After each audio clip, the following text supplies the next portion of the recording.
At Arizona State University, we're bringing world-class education from our globally acclaimed faculty to you. Ranked #1 in innovation for 10 consecutive years and #2 among public universities for employability. ASU isn't just ahead of the curve, it's creating new paths to success. Earn your degree from the nation's most innovative university. Online, that's a degree better. Explore more than 300 undergraduate, graduate, and certificate programs at asuonline.asu.edu. Coming up on this episode of DL Weekly, a cool D23 Gold member event at Imagineering. Entertainment is coming back to the resort. Season of the Force has started. New shops announced for downtown Disney, a great way to try Dole Whips, new merchandise for Star Wars, and a 90s night holdover. We finish our talk with Disney author Farrah, Rochon, and more. DL Weekly starts now. Mika Nala Krista! Blah! Hi!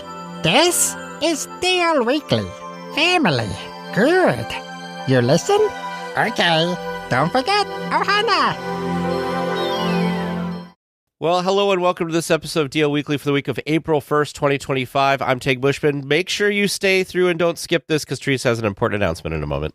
And I'm Teresa Urban. We would like to thank everyone who supports the show, but this week we would like to give a special shout out to Sarah H. for becoming a new weekly tier, and also to Jason L., Scott M., and Steve H. for your continued support. If you would like to help support the show and get ad-free versions of each episode, access to our supporter-only chat, and a bunch of other fun perks, head on over to dlweekly.net/support to become an official weekly tier. Another way that you could potentially support things too is what, Teresa? I have actually made a change in my life to add a little bit more Disney to my days. She's not leaving the show. Don't panic. I'm not leaving the show. If anything, I'm doing, like I said, more Disney. You know how we were joking that we were going to maybe start another podcast because I had such a big love of cruising after I had done Disney cruising? Well, I decided to... DCL Weekly. Yes, DCL Weekly. Well, I decided to channel that energy someplace else and have joined our friends, the concierge, as an official Disney vacation planner with them. So I'm super excited. I've been training with them for the past couple of months quietly. It's been hard to keep this secret, but it's now official. So I would be honored to help any weekly tiers plan their next Disney vacation, whether it's Disneyland, Disney World, Alani, Disney Cruise Line, whatever Disney park you want to go to. I would be more than happy to help. You are more than welcome to contact me through filling out their quote. I'm actually official. I'm on the website. You can request a quote. And if you scroll down to the bottom, because it's alphabetical, there's a little Teresa Urban right at the bottom there. So anyways, very excited to start this next thing and very excited to help weekly tiers plan their next Disney adventures. Let's see. Scrolling down. I want to see this. Scroll down. Isn't it exciting? Teresa Urban, under which concierge would you like to work with? There she is. There I am. Oh, look at this. How did you hear about us? The Mouse Meet is first and then DL Weekly. They should fix that, by the way. Very exciting. Nice. Look at that. So if anybody wants to book some Disney travel, if you love Teresa's enthusiasm, well, channel that enthusiasm into your next Disney vacation. She's going to do a great job. She's gotten a little wacky because for our trip coming up, they have a really cool system, which I remember talking about it when Bethany was helping with the cruise and stuff. Their system for sending you your itinerary and everything is really, really cool. Mm-hmm. And so Teresa's been she's like, we have all these options. I'm just going to put it in the system. Yep. And so it's a great way to kind of look and compare and be able to do everything. So have her do all of that for your upcoming trip. It'll be a lot of fun. Also, with how much knowledge and stuff Teresa, of course, has about the resort, or any of the resorts, but a lot of Disneyland. Mm-hmm. She can help come up with some really cool, unique things for you as well. Very true. But yeah, I'm excited to get started. Now people are going to call you and be like, I heard you could do some unique things. You're like, dang it, Tig, why did you have this? Of course I can. Yes. No, I love thinking about things outside the box and different ways to do different things. Because, right, that's the beauty about the resorts is even though you and I have gone so many times. Yeah. There's still new things to do and discover, or restaurants or whatever. There's still new ways to enjoy the same thing. Yeah. And I think people will be happy to work with you because you're, as somebody who's worked with you for years, you're great to work with on this stuff, especially if you can just take the reins and kind of go. Because with this whole thing coming up with the Pacific Northwest, that was all a lot of your planning and logistics. Same thing with our upcoming trip. So lots of cool stuff. So definitely look her up. Get her some people so she can be working on this. So anyway, now let's get to the news. Extra, extra, read all about it. DL Weekly reports from intrepid correspondents Tag and Teresa. You heard it here first, ladies and gents. Breaking news! Well, there's an upcoming event at the Imagineering campus for D23 Gold members. The D23 Spotlight Series and Walt Disney Imagineering will present 20 years of Duffy and Friends at the Imagineering campus in Glendale. The event starts at 10 a.m. and is already sold out. The tour includes a panel with Imagineers at the Grand Central Air Terminal, a visit to the Imagineering Preview Center, shopping at Mickey's of Glendale, a D23 Gold member gift, a Starbucks exclusive drink, and a fan photo meetup, and a visit to the Grand Central Air Terminal Visitor Center. This is incredible. So unfortunately, this specific event, in the time that they announced it to when we, literally, they just announced it in the past week and it's already sold out. But if you're a D23 member, they have been coming out with so many great things this year. I don't know. It's like they're outdoing themselves. We have all of the stage presentations that they're doing that monthly that's broadcast. So everybody is able to attend those, but they every month have been doing these different in-person events as well. And this, come on, who doesn't want to go visit Imagineering? And go to the Grand Central Air Terminal? That would be so cool. Yeah, This is like an incredible event. If you and I were local, I know we would have been crazy and waiting and refreshing it like crazy people that we are to try and snag a spot on this, because this just seems like a really wonderful opportunity. So I hope some weekly tiers out there were able to see this and snag their tickets before it sold out. But yeah, this was a short window because, like I said, they announced this not that long ago, and then poof, it's gone. So if you're a D23 member, make sure you're signed up. Make sure you're checking the website because they have been doing these things monthly. So I probably shouldn't put this in the universe, but I'm going to put it out there anyways. I'm hoping that maybe by some chance when we're there at the end of May, early June, that maybe perhaps one of these in-person events will happen the week that we're there that we can take advantage of. I probably shouldn't put that in the universe because now it won't happen. But I just thought a little part of me is like, please. Well, we're already doing the tour. We did sign up to do the official tour. I don't know. You never know. There's the official tour is going on the beginning of May. Yep. When this cool event is going to be happening. So you never know. They have a lot of cool things going on. I think the team over at the D23, of course, our friend Michael Vargo, who we've had on before, the team over there have been doing a great job. One other thing I'll just mention, because we love Marceline, Missouri so much, is they have a All Aboard to Walt Disney's Marceline, which is going to be in Marceline on May 17th, so the 16th and 17th. So this is going to be a event there as well, which, $380 per ticket for a gold member. But it does include transportation to and from the hotel into nice. Marceline. So, and then also there, it's kind of like what we did for the Dreaming Tree Gala, where they have a special presentation. And I think Brett Iwan is going to be doing a presentation. They also have a dinner on the Walt Disney Family Farm that you get to take. They have a dessert reception. They have transportation, like you said, special tours at the John P. Pershing Museum at the historic Doc Cater Home, whatever that is, a self-guided exploration of Marceline with the post office, the Hometown Museum, downtown and Main Street, which we've talked about extensively on the podcast, shopping items with a especially designated USPS postmark. That's cool. Yep, Brett Owen. Here we go. Yeah, special presentation with Brett Iwan. And then the evening at the farm. And with fireworks. With fireworks. And plus, a commemorative gift. Plus a gift. Because I feel like it's not a D23 event if they don't hook you up with a free gift. I feel like they just are so kind, and they always are good with surprises and really cool fun gifts. So that's the D23 Marceline event. Again, that's May 17th. However, mark your calendars because it is a Dreaming Tree Gala year, which the Dreaming Tree Gala is also held in Marceline, Missouri, but it happens every other year opposite of the D23 Expo.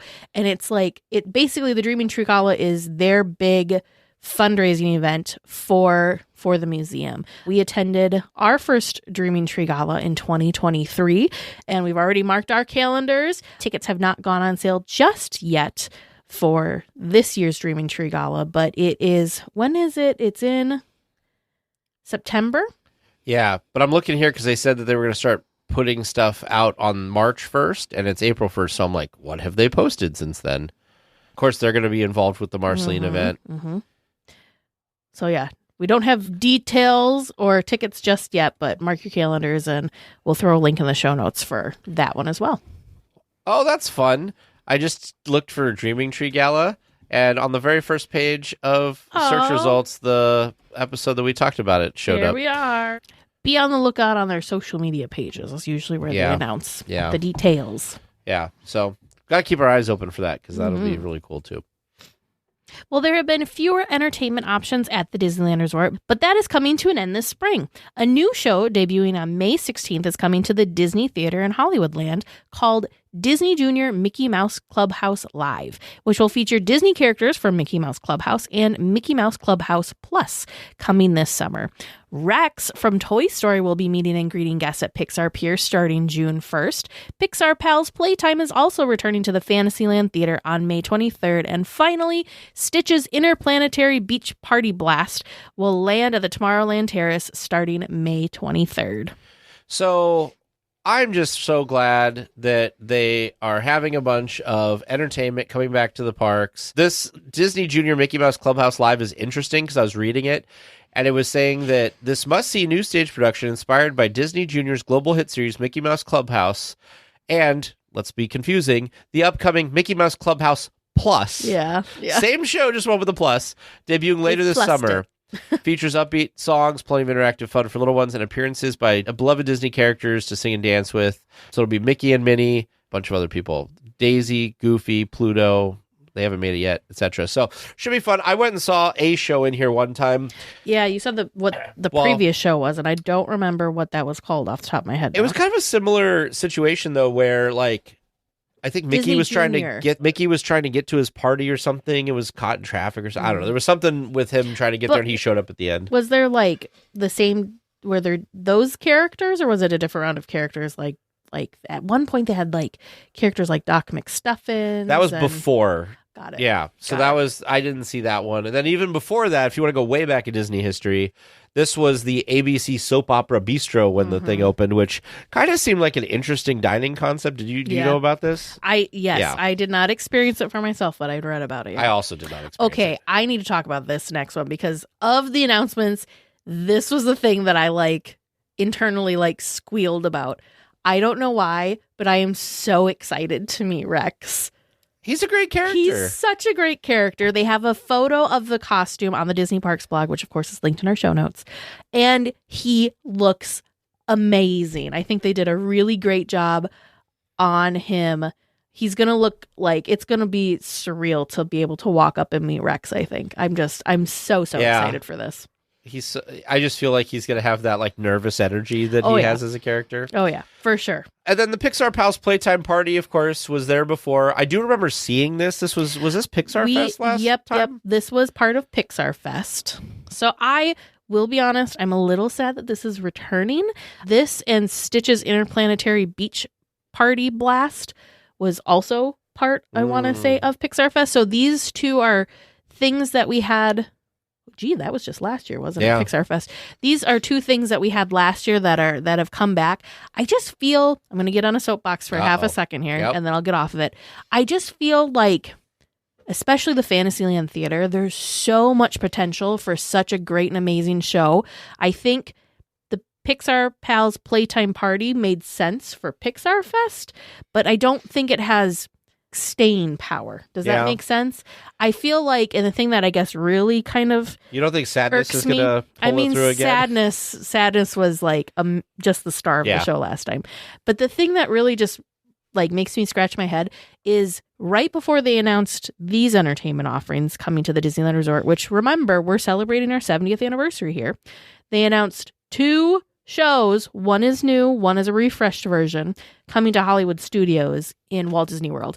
And so I just feel like, couldn't they have maybe brought one or both of those shows also to, I know I am not a fan of repeats, So but I Teresa's feel talking like about that could these have, yeah. shows. So the Hollywood Studios is getting a refreshed Little Mermaid show. It's called The Little Mermaid, a musical adventure.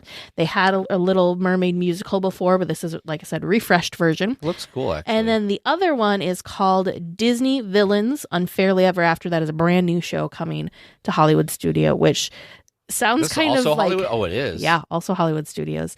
And it's kind of funny because that one's kind of like the villain. You kind of get to vote who you think, like which villain you feel the worst for, because they kind of tell their side of the story. Oh. And so you get to, it sounds like it's kind of interactive, but the set looks Ooh. really, really cool for it. So I think like the villains one, maybe that could have been really cool for Fantasyland Theater because it's interactive. Yeah. I don't think you could do that in like the Hyperion.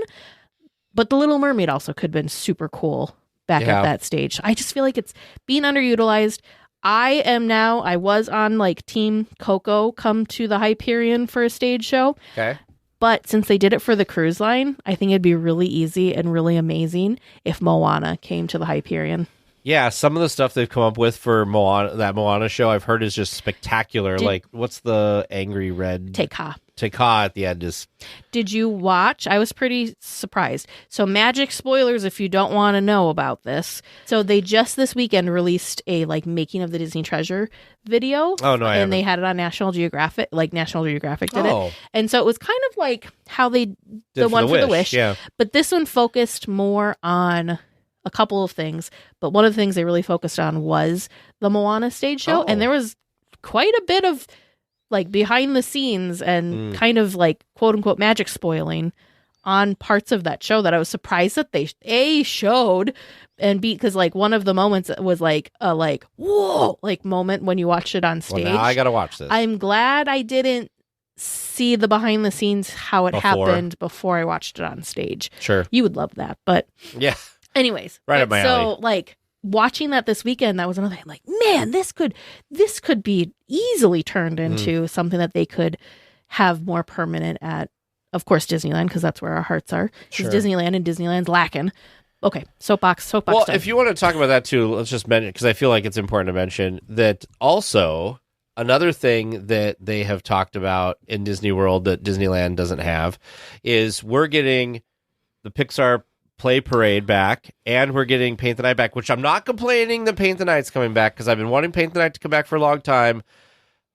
Whatever. But Disney World has this new nighttime parade that's coming out. Yes. That's a brand new thing. The concept Disney Starlight Dream the Night Away, which, like, how come Disneyland for their 70th didn't get this? And maybe Mice Chat said what they should have done is ship Paint the Night to Florida and have this new parade be at Disneyland. But we did just get whatever. Magic Happens. We did get a new parade more recently. Then there was one other show, like a fireworks show. There was something else coming to Disney World that they were saying that, again, it would have been nice to have that at Disneyland instead for the 70th. But I don't know. I agree with you. We've gotten a new thing. But also, like, kind of Disney World. Let's be fair to Disney World for a minute. Their 50th was really unspectacular because of COVID. Yeah. So the fact that they're getting some new stuff now, they kind of deserve it as well. Mm-hmm. I know it feels like Disneyland doesn't get a lot of stuff, but actually we've talked about this on the show before. Look at the stuff we've gotten in the last few years. We've gotten Web Slingers. We've gotten Mickey and Minnie's Runaway Railway. We've gotten Rise and Millennium Falcon Smuggler's Run. That was 2019. That wasn't that long ago. So like and a new Tomorrowland. Tiana's Bayou Adventure. Tiana's Bayou Adventure. We had the new Toontown. They renovated. Yeah. So like we actually have gotten, and they're building 2 new attractions for Avengers Campus. We're going to get Coco soon. So it's coming. We're just kind of in that weird lull, kind of dark time at the moment. Right now I think the focus has been freshening everything up ahead of the 70th, like we talked about last week with how many construction walls have been up because they're making everything all shiny and new looking again. Yeah. Well, Season of the Force has returned to the Disneyland Resort, running now through May 11th. Themed food, beverages, merchandise, and the return of Hyperspace Mountain are all part of the celebration. Luke Skywalker is visiting Galaxy's Edge for a limited time, partnered with R2-D2. Fire of the Rising Moons has returned to accompany the fireworks, but the standout is the Shadows of Memory, a Skywalker Saga projection show on the spires of Black Spire Outpost. The show is 10 minutes, and it looks amazing. The show is once or twice nightly. There is a wonderful video that Ordinary Adventures had of this whole evening. It's about 45 minutes long, but if you really want to get the whole vibe of Season of the Force, they did a really wonderful job. They did. I actually just watched that after work today, and I was blown away by the Shadows of a Memory, a Skywalker Saga projection show. So it's just a projection show, so it's just the projections with music.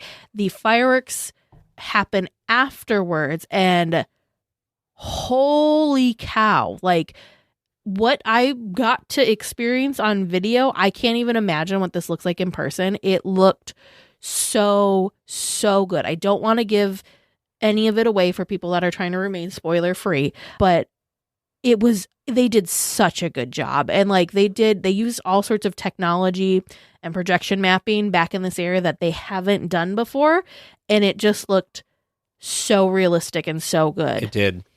One of the things that I have to see it in person, because the video I saw and them talking about it, I didn't hear.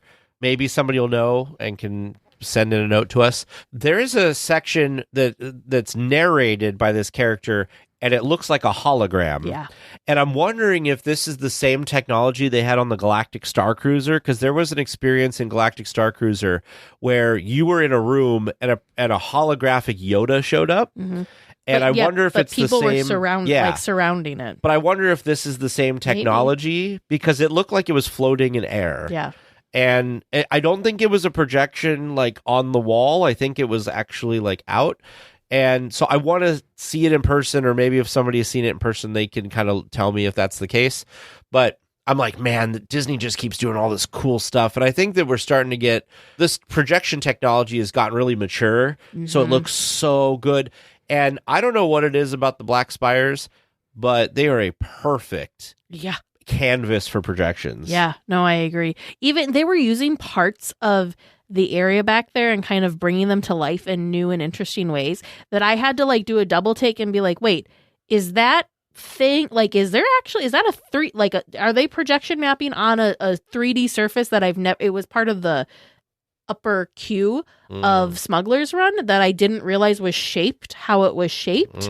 Here? Yes, that thing, like that round. Yeah. That I never realized that, but they used it in such good ways that I genuinely like it. It looks so good and it's just so realistic. I don't know what I like. My jaw would have dropped watching this live. And some of the effects of like this picture that I'm showing on the stream right now looks like it's like the spires are carved out and hollow, and it looks so real. It does. You don't get this on Main Street or on the castle, really, like not to the same like level.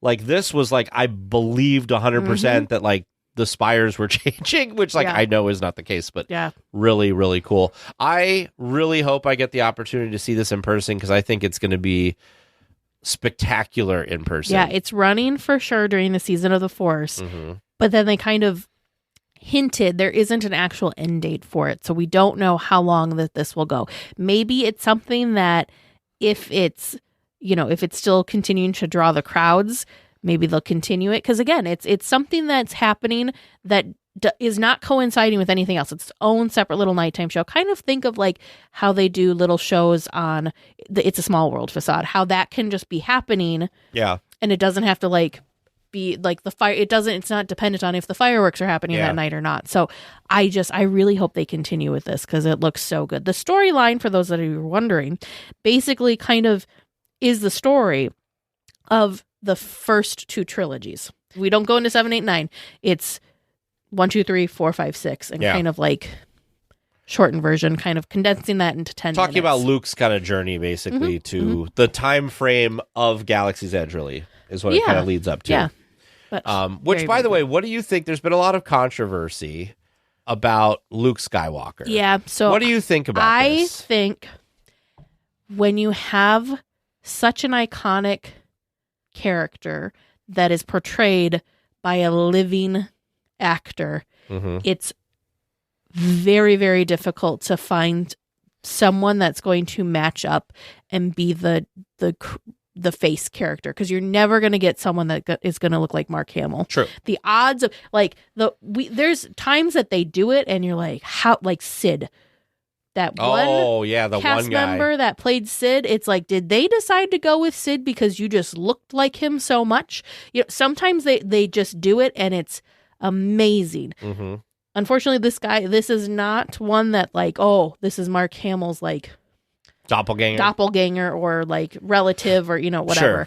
But I think and that's okay. Like, I think that's okay, because it's not going to be like that 100% of the time. Think about maybe if you've seen Indiana Jones, when they've portrayed Indiana Jones, it's not Harrison Ford, and that's okay. Yeah. So I'm okay with it. He has been wildly popular, and I think it's just really cool that he now is like has a presence in the park. He had been a special character during like Star Wars night, after the Star Wars After Dark night events on rare occasion. In fact, when we went, we missed that. Yeah. I thought that it was interesting because I feel like from the videos I've seen, he was out a lot longer than characters normally are, and he was walking like everywhere. Mm-hmm. And I thought that was really interesting. There was I don't know how I felt about this, because David from Fresh Bake talked about it a little bit, and Ordinary Adventures had quite a few like little clips with him. Yeah. They were kind of doing this thing that like, I kind of understand why they did it, but I feel like just don't do that, which is they asked him like, what do you think about Ray or whatever? Like, they're trying to like get him to like talk over, because the whole thing is that they should be in this time period. So, how do you feel about this? And then, of course, he has to say things like, I'm sure there's lots of great people that live here in Batu, but I'm not aware of that person or whatever. But like, I look at it like, I don't think they're trying to be a jerk, but it kind of comes off that way, or could come off that way. So don't be like that. Like, enjoy the fantasy of it. Yeah, fine. It doesn't look like Mark Hamill, but enjoy that it's in your mind, detach. It's Luke Skywalker. Enjoy the fact that this character that everybody's wanted in the park for a long time is there. Mm-hmm. They brought him. R2's hanging out with him, which is really cool. Mm-hmm. Like, just enjoy it. Like, some people get so like crazy. I'm not saying that Ordinary Adventures or Fresh Baked or anything did that, or that was their intentions, but I've seen people like talk about that, like, oh, why don't you ask him this? Or like try to catch him in something. And it's like, that's not the spirit of what they're trying to do. Mm-hmm. Like, just be nice. This poor cast member, like, he's just trying to do the best he can. I really liked, because in Ordinary Adventures video, they were asking him stuff like if he had gotten to try a Ronto wrap yet, and like, in universe that's stuff. True. And like, what do you think of this planet? And, that kind of stuff. So I thought that was really fun. Yeah. And this kid, like, I don't know, he's fine. He's a younger person. Yeah. And like, I think like it's a hard role to play that so many people look up to. And so I kind of feel for this guy a little bit. So anyway, it's cool. I'm glad he's there. Do you have anything to say about any of the merch before we move on?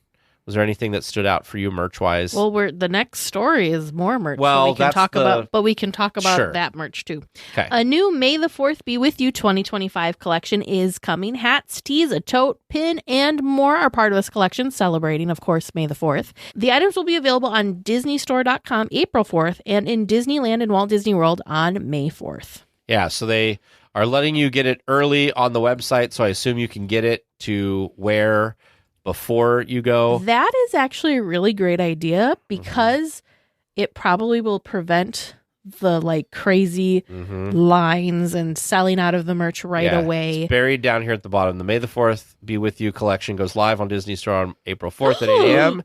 and Disney Parks on May 4th. Okay, sorry. There's a pair of ears that I'm going to look at, these ears, these Hoth ears. So stinking cute. Oh yeah, that's kind of cool. I like them. So they've got the AT-ATs trouncing through the snow there. It looks like they're kind of silvery with a like blues and like a blue-gray coloring. I don't know where they're like filmed silhouettes. This is like on a little Hoth set. Where the heck is this at? That's cool. Disney Magic tag, Disney Magic. Yeah, so the May the 4th stuff, I kind of like the design of a couple of these things. These shirts in particular that they have look really cool with Darth Vader on them. They're definitely like a stylized version, but man, that red really just pops on that. I'm telling you, it looks so cool. And then in terms of the other merchandise, oh, here they are again. There's my Hoth ears again. Look at that. We've got like a Boba Fett jersey. Look at that bow those. even. I really like The those. bow looks like Leia and everybody's like poofy jacket. Oh, you're right. Great details. Yeah. Great details on those. We've got a Darth Vader Loungefly with his lightsaber. What is this? We also have a Darth Vader headband. I'm not sure It's a what that cute wind-up little toy. thing is. It's cute. That is cute. It's a wind-up toy. There's also a new collection from Ashley Eckstein that debuted, and it's very, very colorful. I thought of James immediately when I saw this Star Wars hoodie. I don't know why, but I saw this Star Wars hoodie that's going to be a Disney After Dark Star Wars Night exclusive item.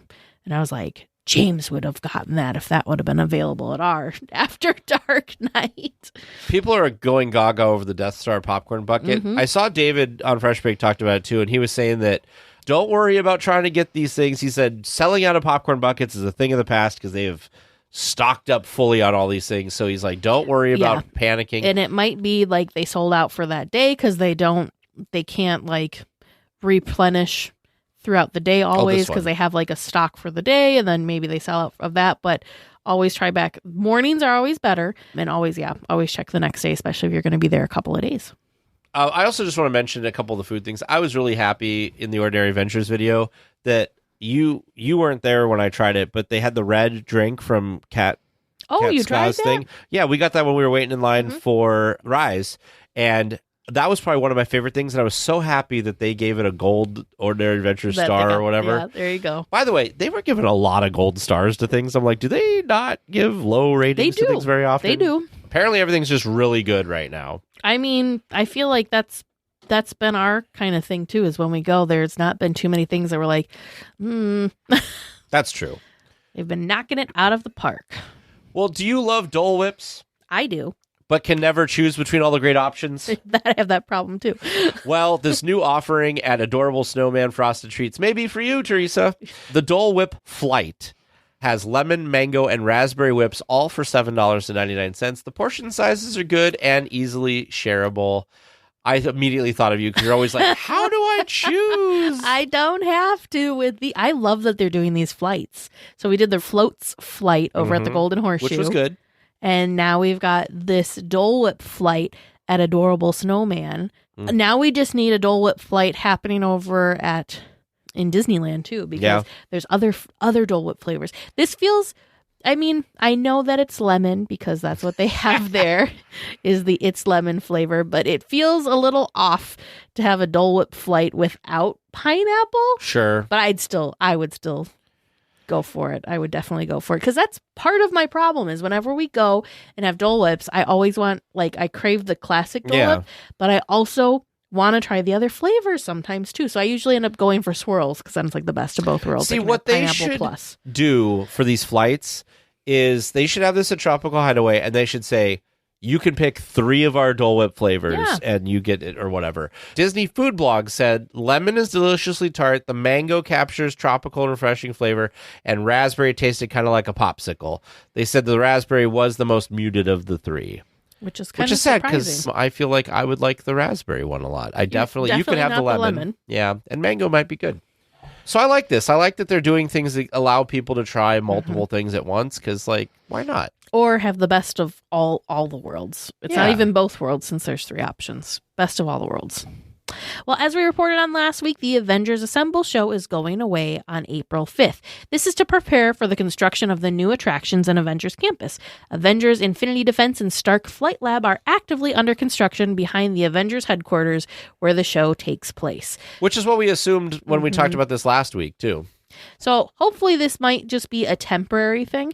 The one thing that I have my fingers crossed for is if they bring this back, when they bring this back, I do think the show might need a refresh. Yeah. Because the show was kind of themed when it first came out around something that was happening in the Marvel universe that had just come out on Disney Plus. Sure. So some of the characters, like the Taskmaster, I don't know if a lot of people, like, that may have been a little bit too specific. Sure. I don't know if everyone knew the storyline. I didn't know who it was. Yeah, with the Taskmaster. What show was that? Was that in Loki? I'm not sure which one it was, but yeah. Oh, Black Widow. Yep, Black Widow. I'm like, I don't remember. But yeah, so I feel like when this comes back, because I'm being optimistic, when this comes back, I do think it could use a refresh. Yeah. Yeah, It's of these super cool because it's a stunt show, though, if you haven't seen it. I kind of wish they would do something with some of the shows they have at Avengers Campus, like the March of the Dora Milaje or whatever. Yeah. Like, I feel so bad for those Dora Milaje members because it's always out in the sun. They're standing in the middle of the thing. They're surrounded, it's just, we have a space. Lee in our chat as we're streaming this episode said that we have this Doctor Strange sanctum space, and like why did we stop doing something in there? We have this kind of cool stage-like space that people could do all this cool stuff. They had a lot of effects and stuff built into this. I truly believe though that this is like a construction, like they're not going to be able to have people back there when they're building stuff. Yeah. So I don't know. I hope they can do something with the spaces there. When we saw the Spider-Man show with the Stuntronic, they had kind of cut a lot of Spider-Mans jumping over the barrels and stuff and like rappelling down the side of the building. So I'm kind of like, can they kind of do something different that like spices this up? I feel like they could update a lot of these things pretty easily and keep them just as entertaining. Mm-hmm. And it wouldn't be that hard, I feel. Agreed.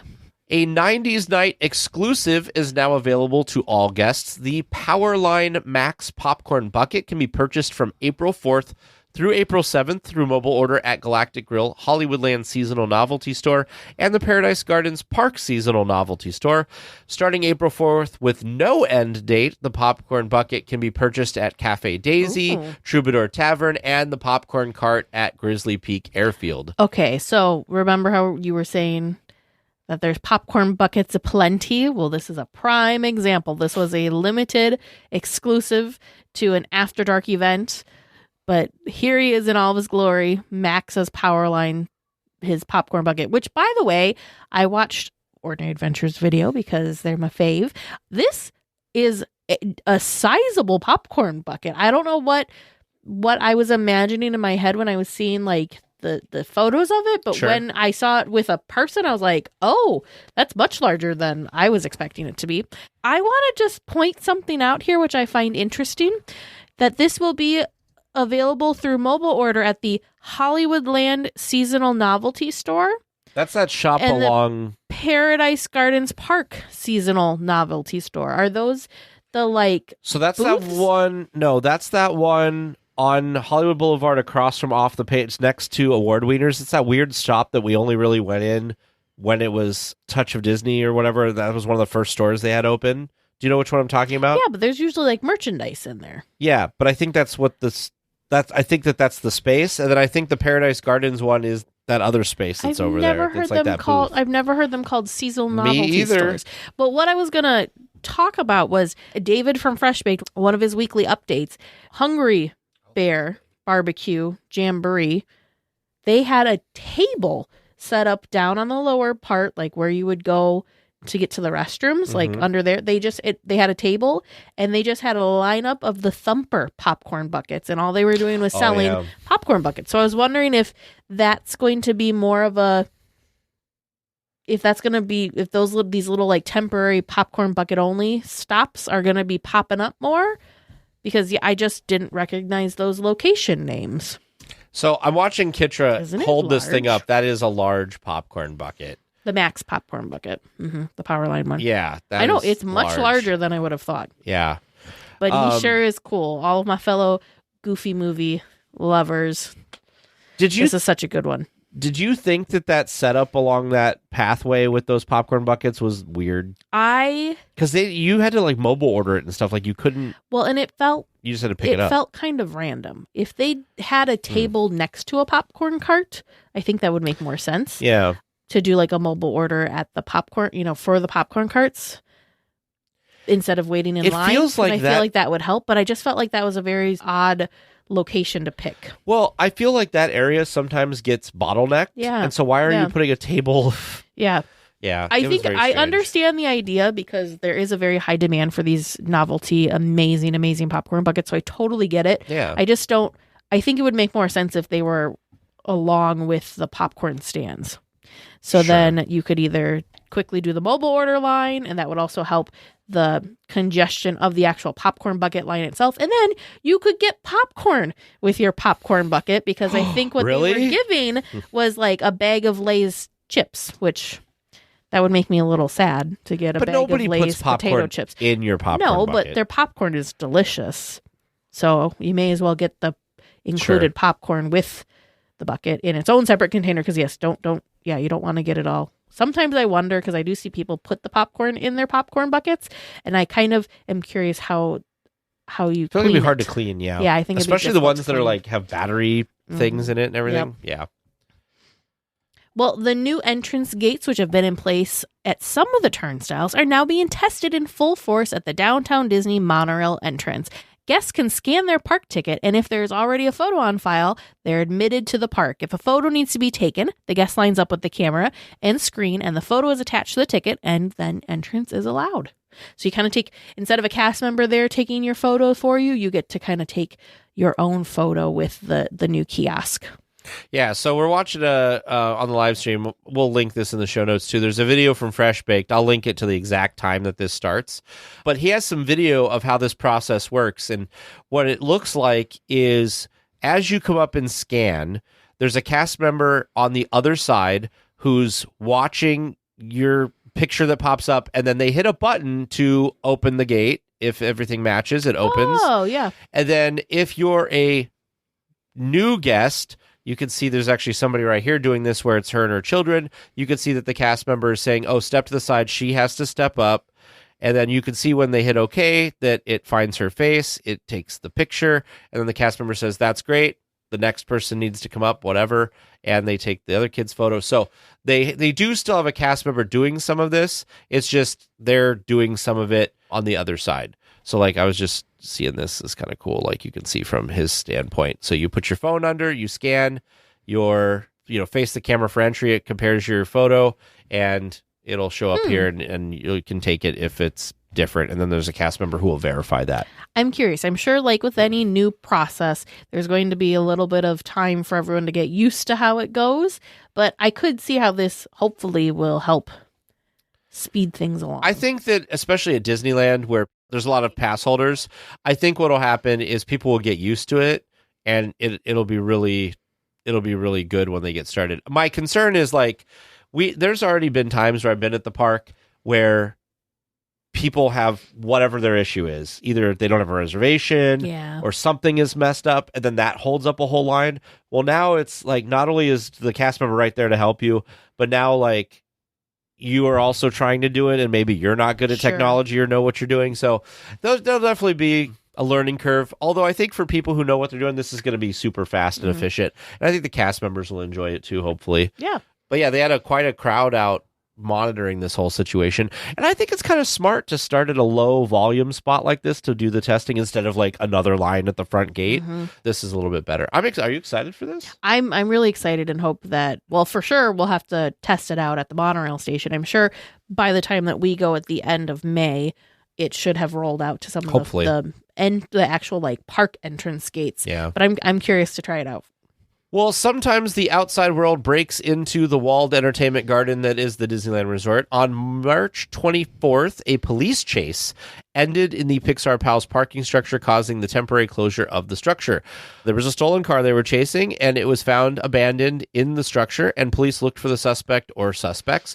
2 people were taken into custody, and guests were allowed back in the structure after about 30 minutes. This was pretty wild and a little kind of scary to have a police chase and in an area that has, so many pedestrian guests and just guests in general. There was actually a police chase one of the times that we were at the Disneyland Resort that was happening up and down Harbor. Yes. And that was scary. That was scary because it would just so happen as we were like waiting on the corner to cross Harbor. So it was a little like, okay. So from the videos that I've seen, obviously we were not present. We do not have firsthand experience with how this went, but it looked like security was very, very involved, both Disneyland security as well as local law enforcement. And they had really tried to secure the perimeter and the area so that guests that unfortunately were trying to just, leave for the night and get to their cars were kind of held and not allowed to go until they knew that things were safe.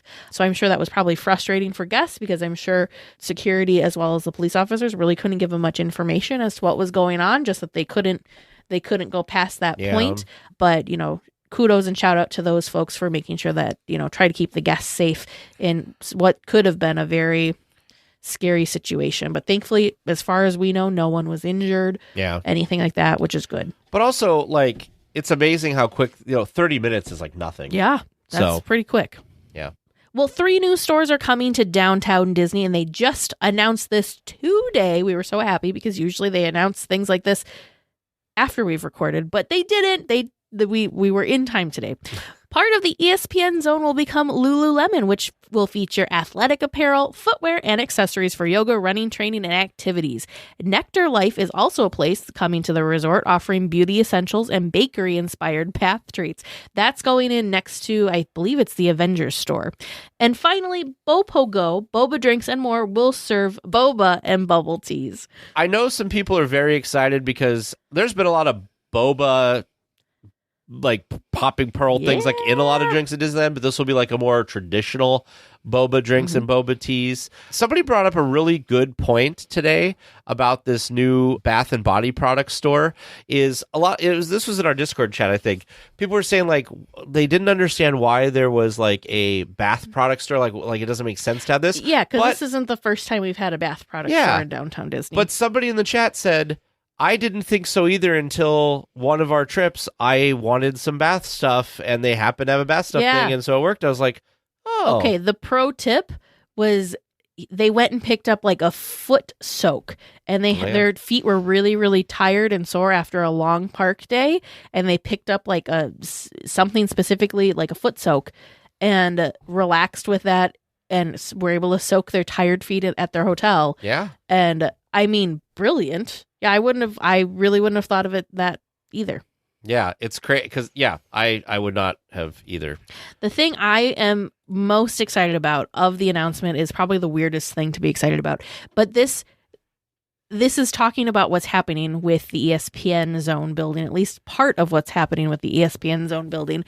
My sneaky suspicion, this is just me, I kind of have felt like that location would be a really awesome spot to house multiple stores and kind of either have like a little co-op or mall type, not like mall type thing. Think of like if you've gone to Disney Springs, they have a store like they have a co-op type thing like this where it is all Disney owned things, but it's kind of this open multiple store stall space area that's really cool. And I think they could do that with the ESPN zone building. I don't think Lululemon's going to take up the whole thing. No. When they were talking and when there was rumors about either Loungefly or like Funko going in there, I could see that taking up the whole space because they have really amazing and elaborate and immersive displays. And so they could very easily take up lots of space with that, which I would have been okay with that. That would have been super cool. But I do think there's still some potential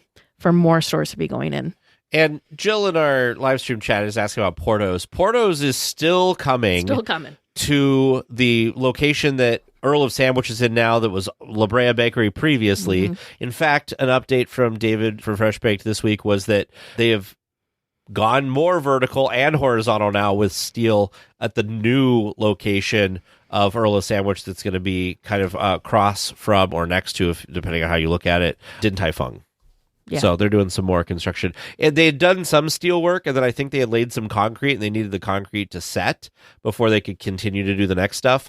And I think they got to that point, and they can do it. They might also be waiting. The only reason I know anything about any of this, by the way, is because at my work, we're actually doing a renovation, and I was curious about some of our big steel work, and some of it is waiting for inspections. Sure. So it could have been that like they couldn't keep going until they got it signed off, and then they could do the next thing. That makes sense. That's why I think maybe Earl of Sandwich is taking a little bit longer than we would think. Yeah. I'm also very excited about Bopogo boba drinks because I took a look at the menu online. So this isn't going to be like a unique only can you find this place in downtown Disney. It is, I guess the best way to say it is kind of like a chain. So there's other locations. So they have a website. There's a menu online. We don't know if this is going to be the same menu that's going to be at downtown Disney, but their drinks looked and sounded so good. And you all know how much I enjoy a good beverage, especially if it's like, I don't know, fun And these, like, they have like different colors and layers, and all of the flavors just sounded delicious and unique. They have coffees as well as the teas. Look at these. Okay, look at how beautiful these drinks are. How fun. There's different matcha drinks, espresso drinks. Honey roasted oolong milk tea. That sounds of course, good. signature. There's a straw. There again. We don't know if this is the same menu coming to Downtown Disney. Strawberry basil ginger lemonade, taro sweet milk, blueberry orange green tea. Yum, yum, yum. Ooh, yum. This place has food too. Yeah, this location has food. We don't know again if this will be at Downtown Disney, if it's just drinks, but they look fun and refreshing. Yeah. That's exciting.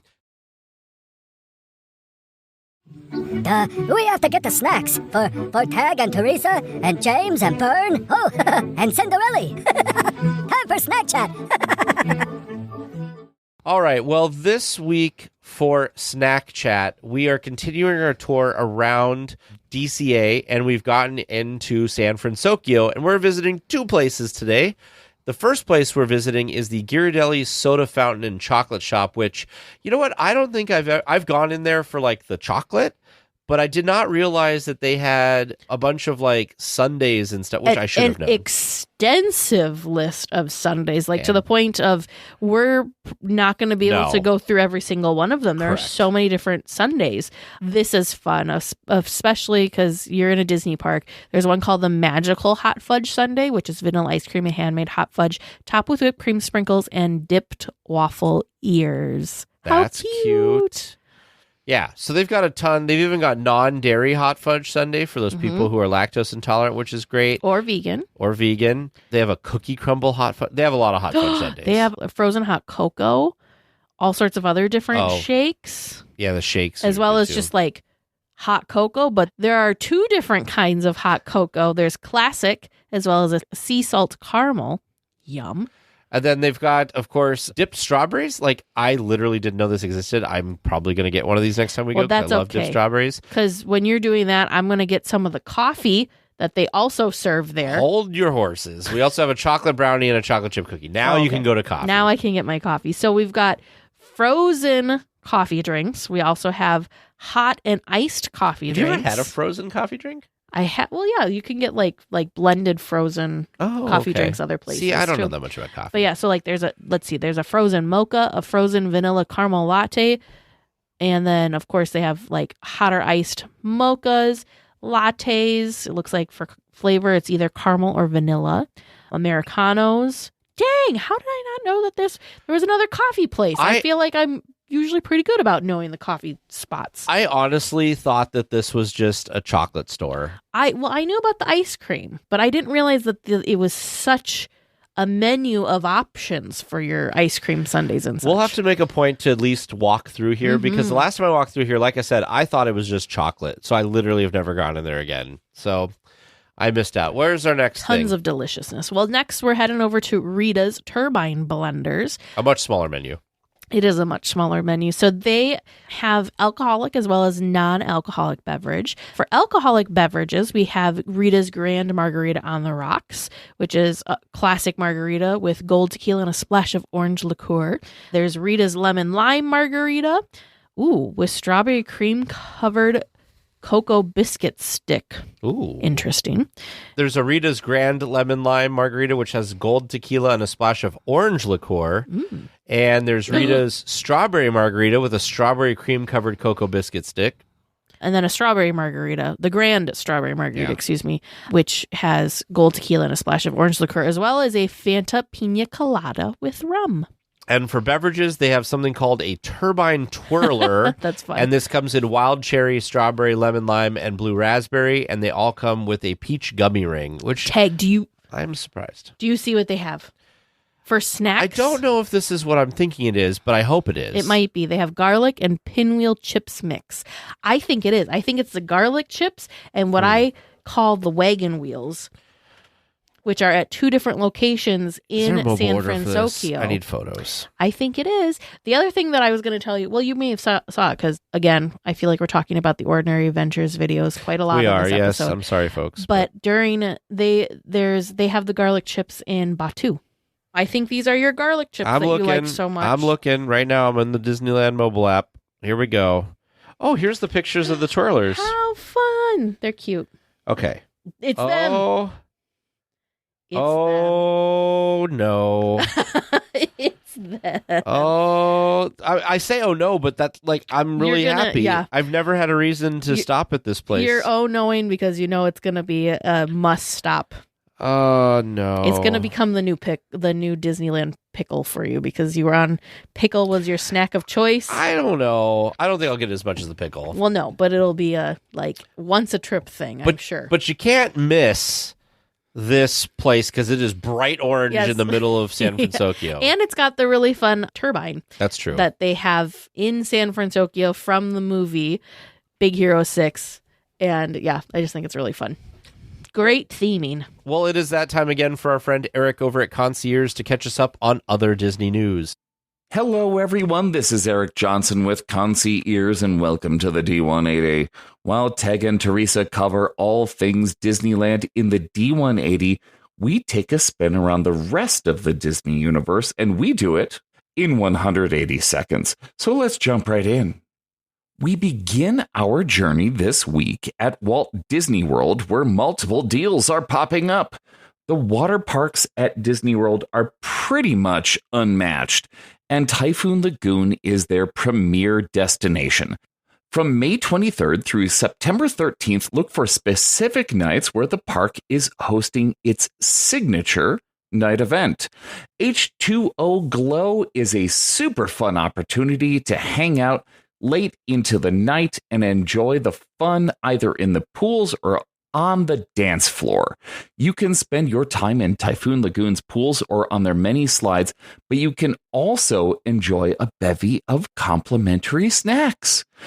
Tickets for these exclusive events go on sale April 1st for Walt Disney World hotel guests and April 4th for everybody else. And hey, while we're talking deals, let's head straight into the Walt Disney World discounts. For many dates from July through December, your family can enjoy a free dining plan with a 4-night hotel package.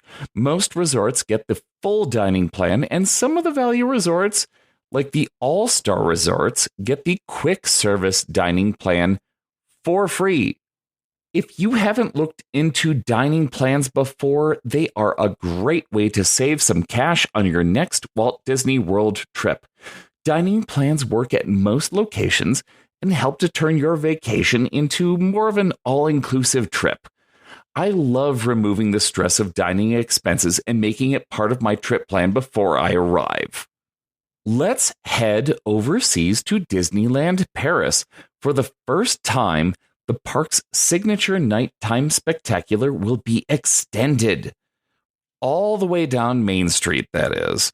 In addition to the fireworks and drone work that their Tales of Magic show are known for, guests will witness projection effects all down Main Street, too. This is a huge step in making Disney Tales of Magic into what is probably the most immersive show in any Disney park. Also on Disneyland Paris's Main Street, the Boardwalk Candy Palace is set to reopen in a few days. The candy shop will feature murals, decor, and candy offerings that will transport visitors to the Atlantic City Boardwalk, quite a few miles away from rural France. You probably know that a candy shop along Main Street is a staple of every Disney Castle park, and this is no exception. The pics of this place look colorful and fun, setting the scene for a bit of New Jersey in Paris. I hope you enjoyed our quick spin around the rest of the Disney universe. If you'd like to learn more about these Disney adventures or just have a few questions, please come on over. Visit the social media and websites of both DL Weekly and us, their official travel planner's concierge. Then reach out to Teresa, your personal travel planner. She looks forward to planning something special for you and your family. For concierge, I'm Eric Johnson, and this has been your D180. Thanks, Eric.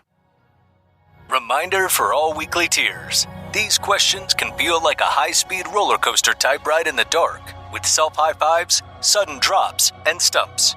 Follow all pre-launch procedures, including stowing hats, glasses, and all loose possessions in the cargo pouch located directly in front of you.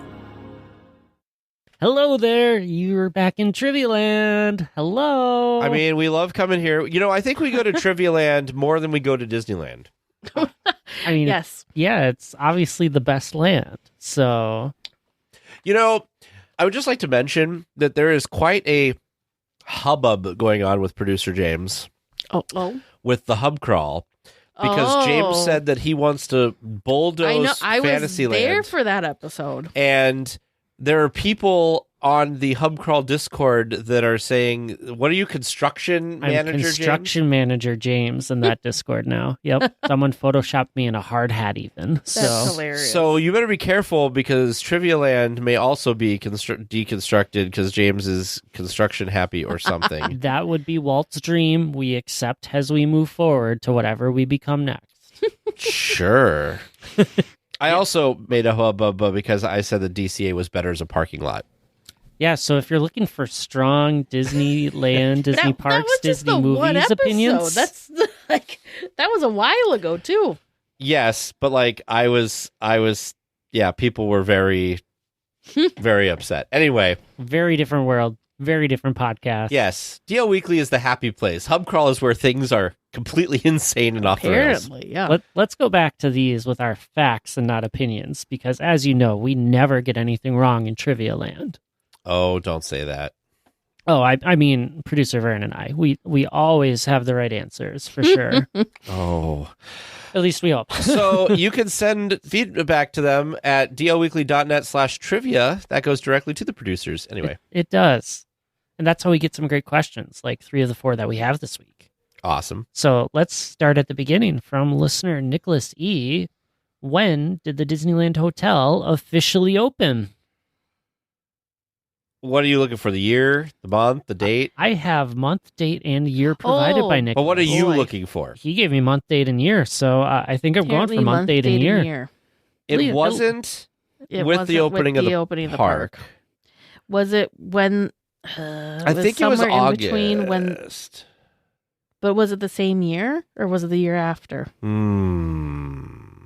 Was it 50? Yeah, was it 55 or was it 56? Maybe it wasn't August. Maybe it was like, oh, see, I'm confusing Disney World dates now because I'm thinking, was it October of 55 Well, or was it closer? October of what? 71 was Walt Disney Magic Kingdom. October 1st. Yep.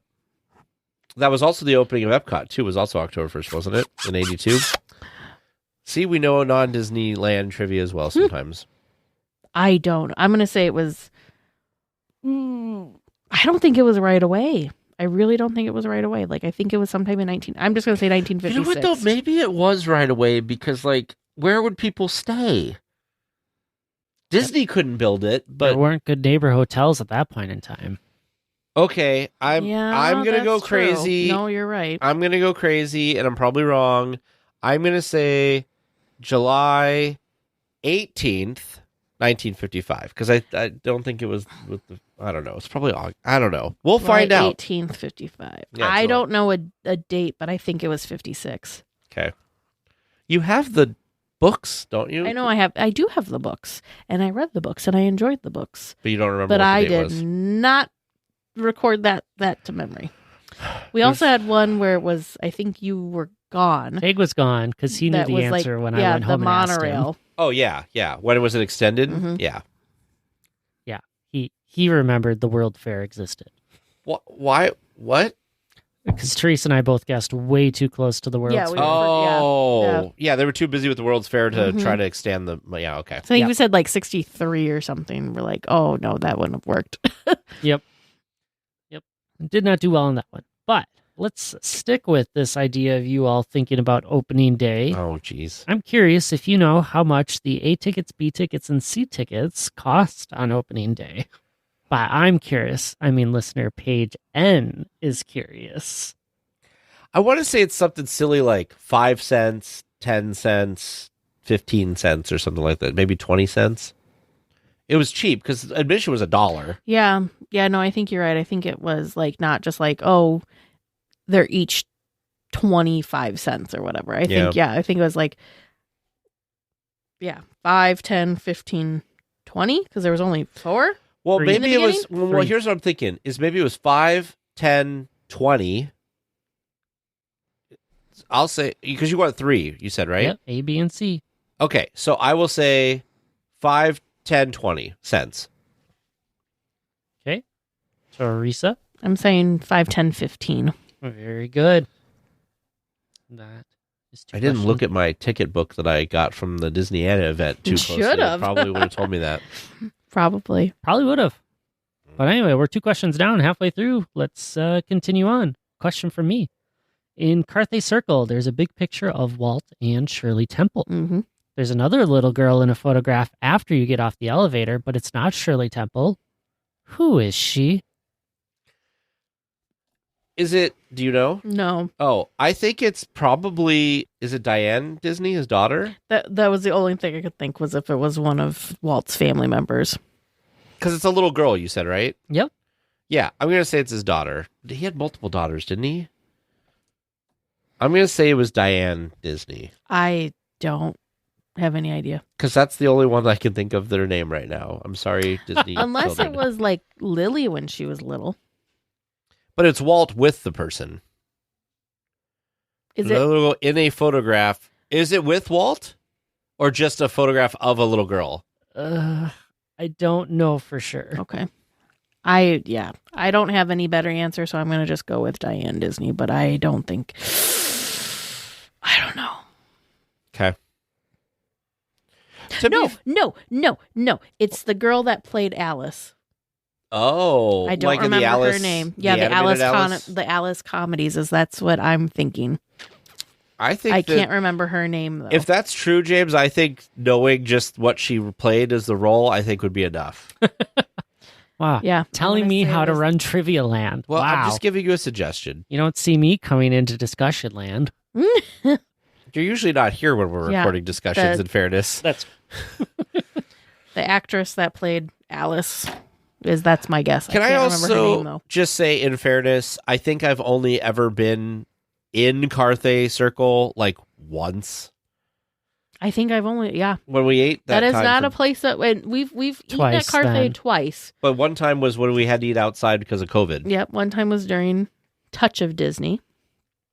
And then the other time was when we did the World of Color dining package. We all went in there together one time too. Oh, What did we go in there We did go for? in there during the VIP tour. Yeah, but we didn't like go upstairs, did we? She definitely pointed James is giving that- photos out. I don't think we went upstairs though. James is giving that look like you forgot that we went somewhere. I want to eat at the little patio thing that they have there, but I haven't been able. I haven't done that. Anyway, people speak very highly of it food wise, and it was very good when we ate there. You do pay for the quality, but it was very good. Last question for you. Listener Andy M wants you to put these scenes famous in the Pirates of the Caribbean in order. Oh, we got this. So, Don't the be so confident. 6 scenes Write the 6 seeds down. you have is the pirate with a hairy leg sitting above you, Okay. poor waterlogged Carlos, the singing donkey, Red with her rum, Old Bill drinking with his not-so-friendly cats, and the pirate stealing multiple hats. I have one question, Okay. and this is for Teresa. I gotta go back. Carlos with the water. What's up with that? That's like the mayor.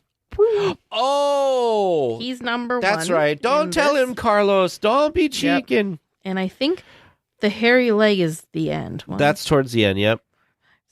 Yep. 6. But right before that's the hats person. Yep. Now, the singing donkeys before that. Right before that. Yep. Ned with the the cats is right hang on. before the donkey. Yep. So Red is second. Yep.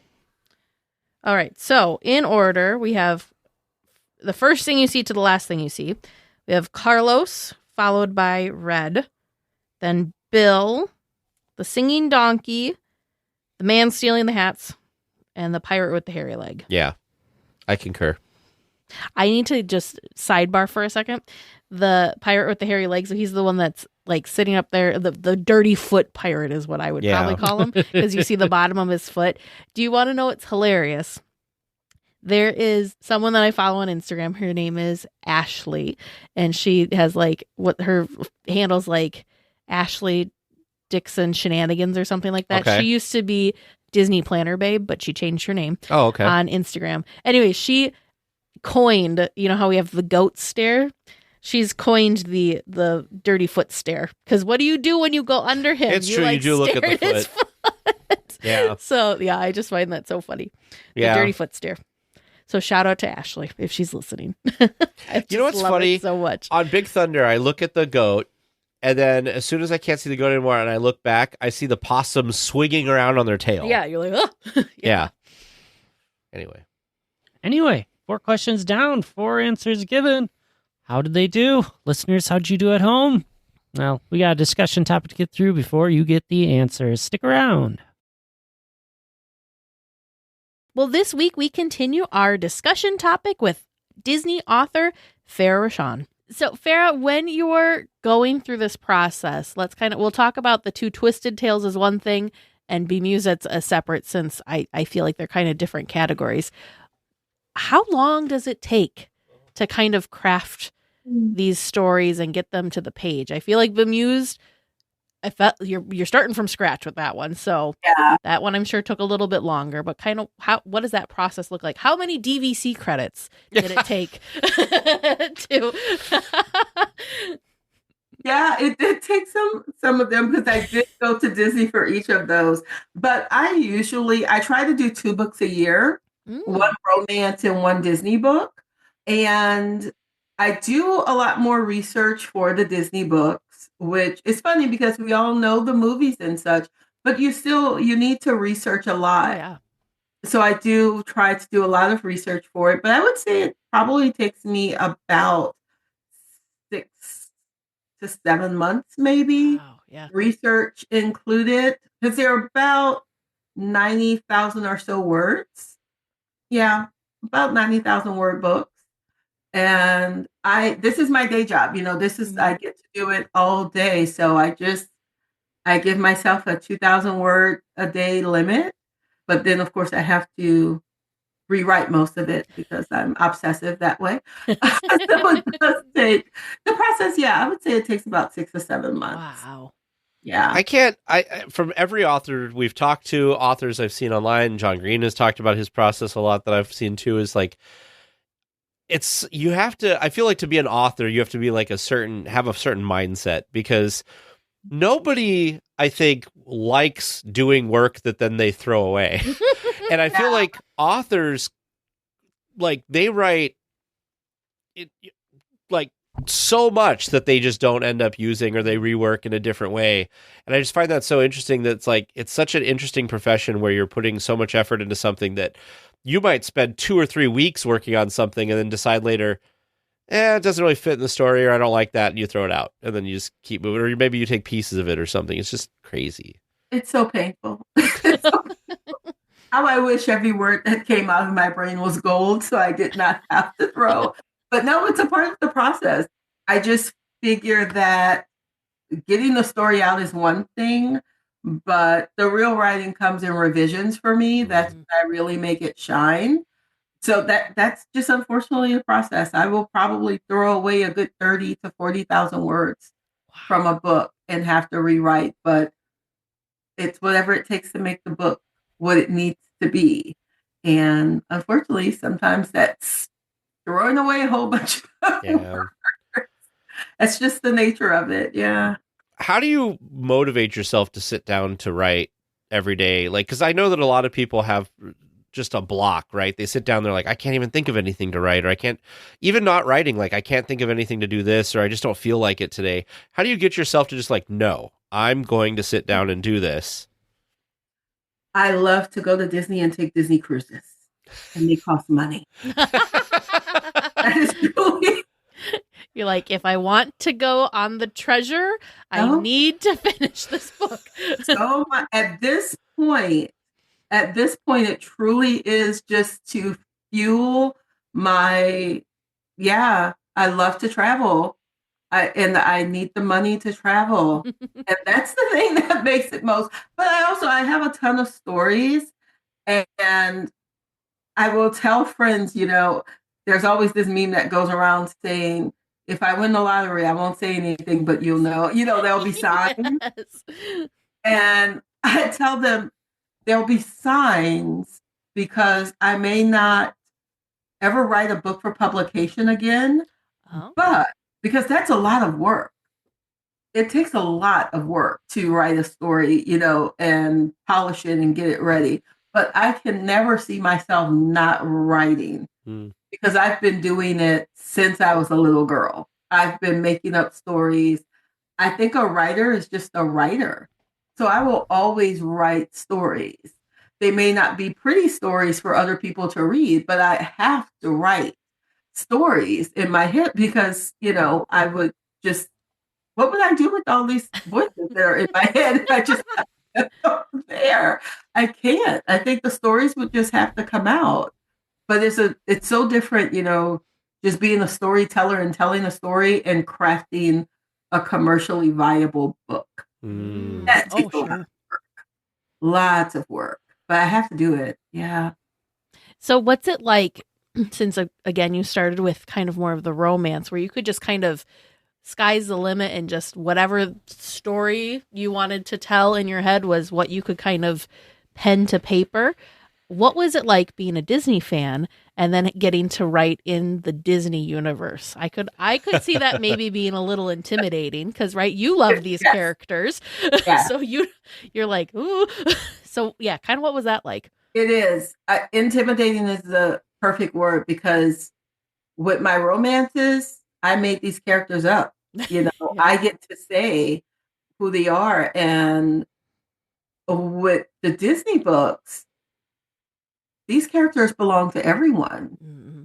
And it's intimidating to be able to write them and know that you will have some people who are upset at the way you treated their favorite character. They would want it to go one way. You chose the other as an author. Mm-hmm. And I have encountered that, people who were not necessarily happy with the route that I took. So it's very different when you're dealing with these beloved characters that so many people take ownership of. Yeah. But again, it's what Disney brought me in to do. I'm just the lucky one of the lucky ones that does get to manipulate these well-beloved characters. But I am always mindful of the fact that these are characters that so many people love. So I try to stay as authentic and true to the core character, especially like you were talking about with Tiana. It's just a part of her core to earn what she gets. Mm-hmm. And I can remember writing that story thinking this is not something Tiana would do. She would not give up so easily. I just had to remind myself of who she is at her core. Yeah. As I was going through it to make it just as authentic as possible. So you have to take a lot of care in it. So you probably get feedback from both sides, right? You get people who are like, I can't believe you had this character do this. But you probably also have had people reach out and be like, I love what you did with this character. Oh, yeah. I think this was really great. So, you get everything. Everybody's got an opinion, right? Yeah. Like, thankfully, it's been a lot more of the, I love what you did with the characters. I love the books. Because I think people are never ready to say goodbye to the Disney characters. Yeah. I think they just appreciate having new stories of them. Mm-hmm. So that's what makes it fun. You can give people breathe a little more life into these characters that they love. So, Well, and it's a different way to consume them too. It's not just having to watch them on the screen. Passively, yeah. You know, it's kind of creating your own little, like you're doing your own little world building because it's in, you know, it's on the page, but then you're also seeing it in your imagination as you read it too. Yeah, and I've encountered so many people who are not necessarily big readers, but they're big Disney fans. Yeah. My next question was, where did you draw inspiration from for these twists or for these kind of origin stories with the bemused ladies? You know, it was just from the movies. I get to work and take like a week to just watch Disney movies over and over again. And that's truly like, that's my job. If someone, you know, there's a certain time a person can call me and say, what you're doing. And I would tell them, oh, I'm watching The Lion King. I'm working, you know? And that's, watching the movies and with Bemused in particular, that one was a little different in getting the inspiration because I already talked about how we don't really have dialogue from them. Mm-hmm. And I can remember having to watch that movie over and over again. And then thankfully, there are people who have put just the clips of the singing on YouTube because I also utilized that. But I remember watching every song over and over, but paying attention like to one character. Oh, sure. Yeah. Her facial expressions, you know, while another one is singing, they're all doing things. And that's really how I learned each character by just studying them and studying the movies. I can't even begin to wrap my head around how to figure out like how you kind of pulled back the layers of the muses because that had to have taken so much research, especially when you just broke it down that way, watching the songs over and over again, but then just focusing on one at a time. Yeah. Because even every time that I watch the film, I still just keep I still notice the same things within their little group. But yeah, that's fun. Well, you got to be really. I mean, that says something too about the animators, right? Mm-hmm. That you can watch them so closely and be like, oh, they all have distinct personality in this that is consistent. So you know, the average guest could, you know, a movie watcher could just watch something and be like, oh yeah, okay, whatever. Yeah, I had to like you. I would just pay attention to the one that was singing. Yeah. I think that's what 99% of people would do. But for this book, I had to do it differently. And thankfully, they are really good animators there because, they had their personalities coming through even when they were not in the spotlight. So, is there something in that process? Is there anything that you picked up that you were like, I've watched this movie a bunch of times and I never noticed this.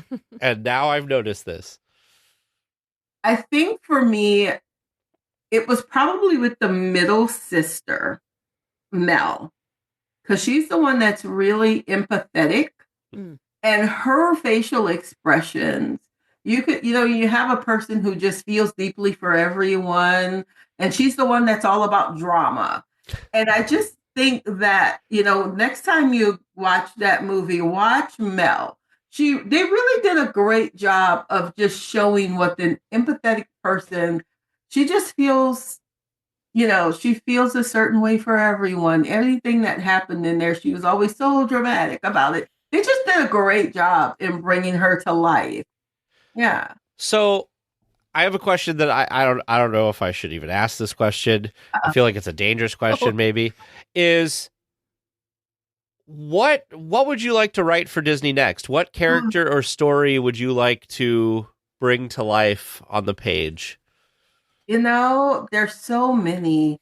It is a dangerous question because it's hard to choose. But I did have a very good time taking a side character, as I see the muses are just a side character, and giving them a backstory. Yeah. I've been thinking about people. I really think that people would resonate with Frozone's story. Oh. because he is this great character, but you don't really know a lot about him.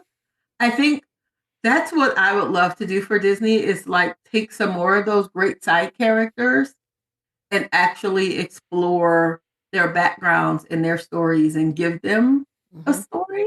So yeah, those. I have a friend who wants me to write Bert's story from Mary Poppins. Oh, that'd be another He's that's a good like, one too.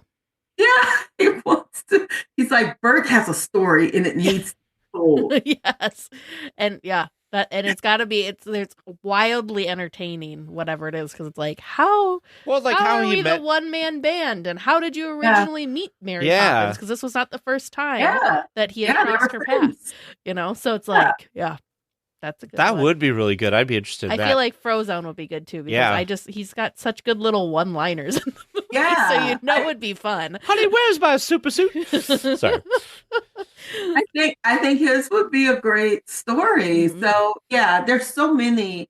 Disney has so many characters, and I also think that some of them that have been told that there are other ways to tell the story. So I think there's a lot out there, but those are the two that are kind of at the top of my list. Oh, Bert would be a good one. I'd definitely. You know what's funny?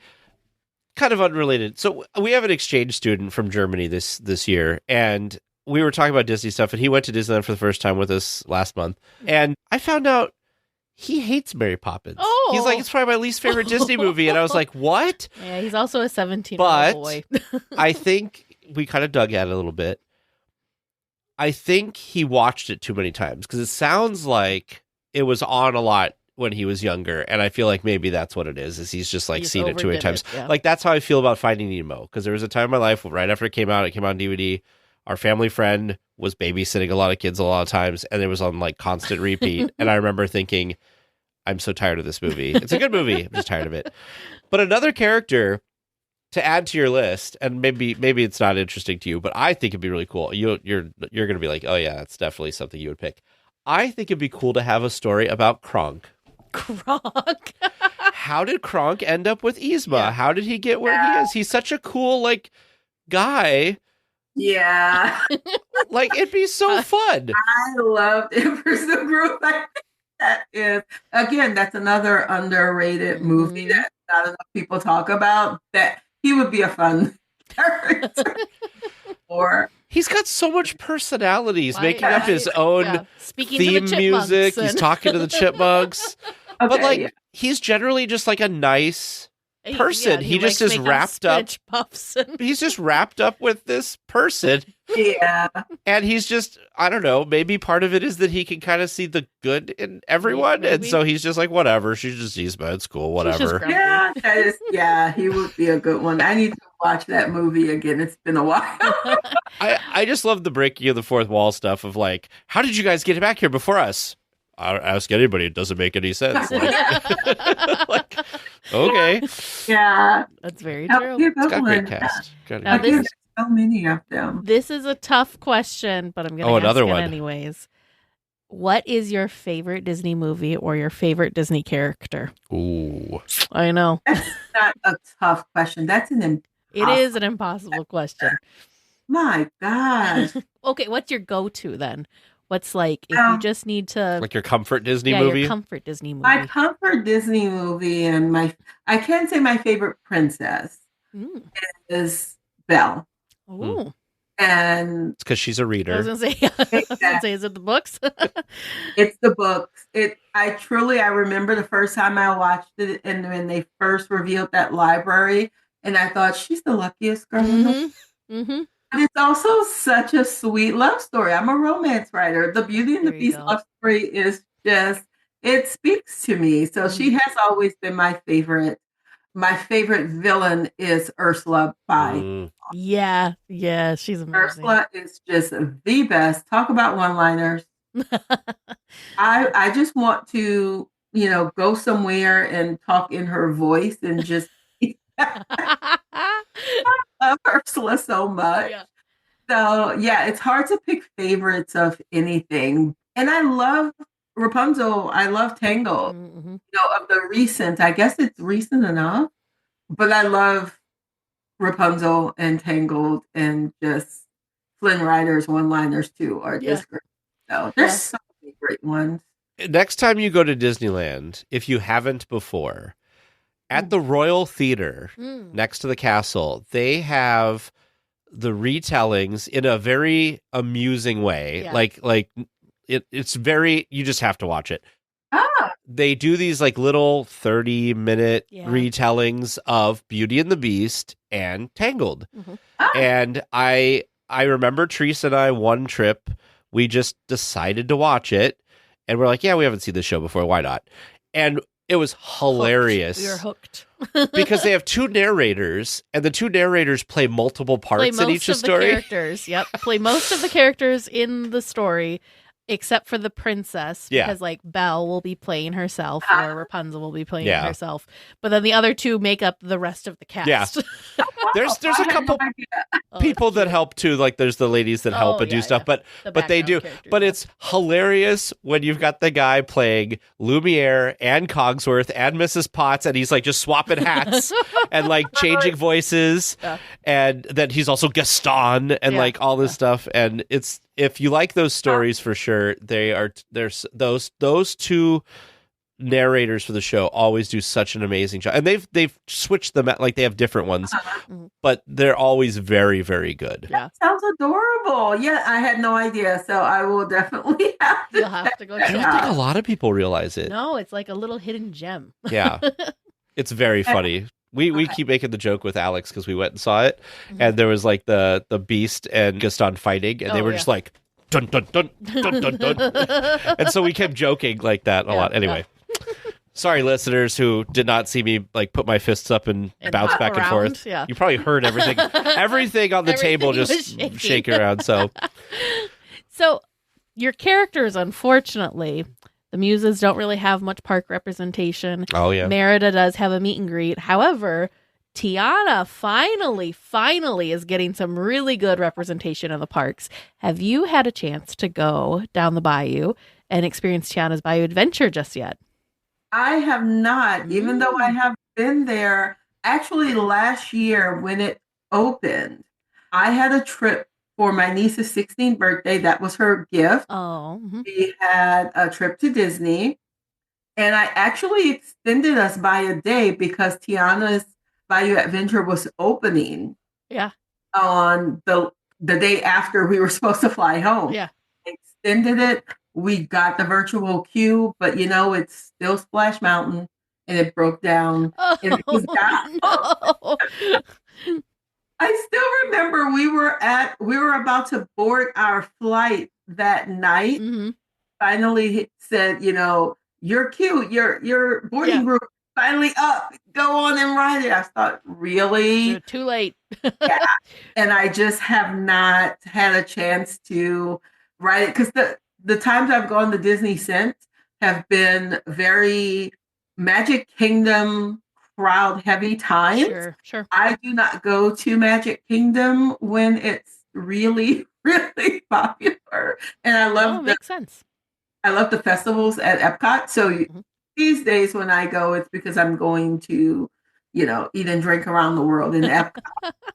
But I will at least ride it once so I can just see the story because people say the story is so great. And Well, that's what go to Disneyland. Oh yeah.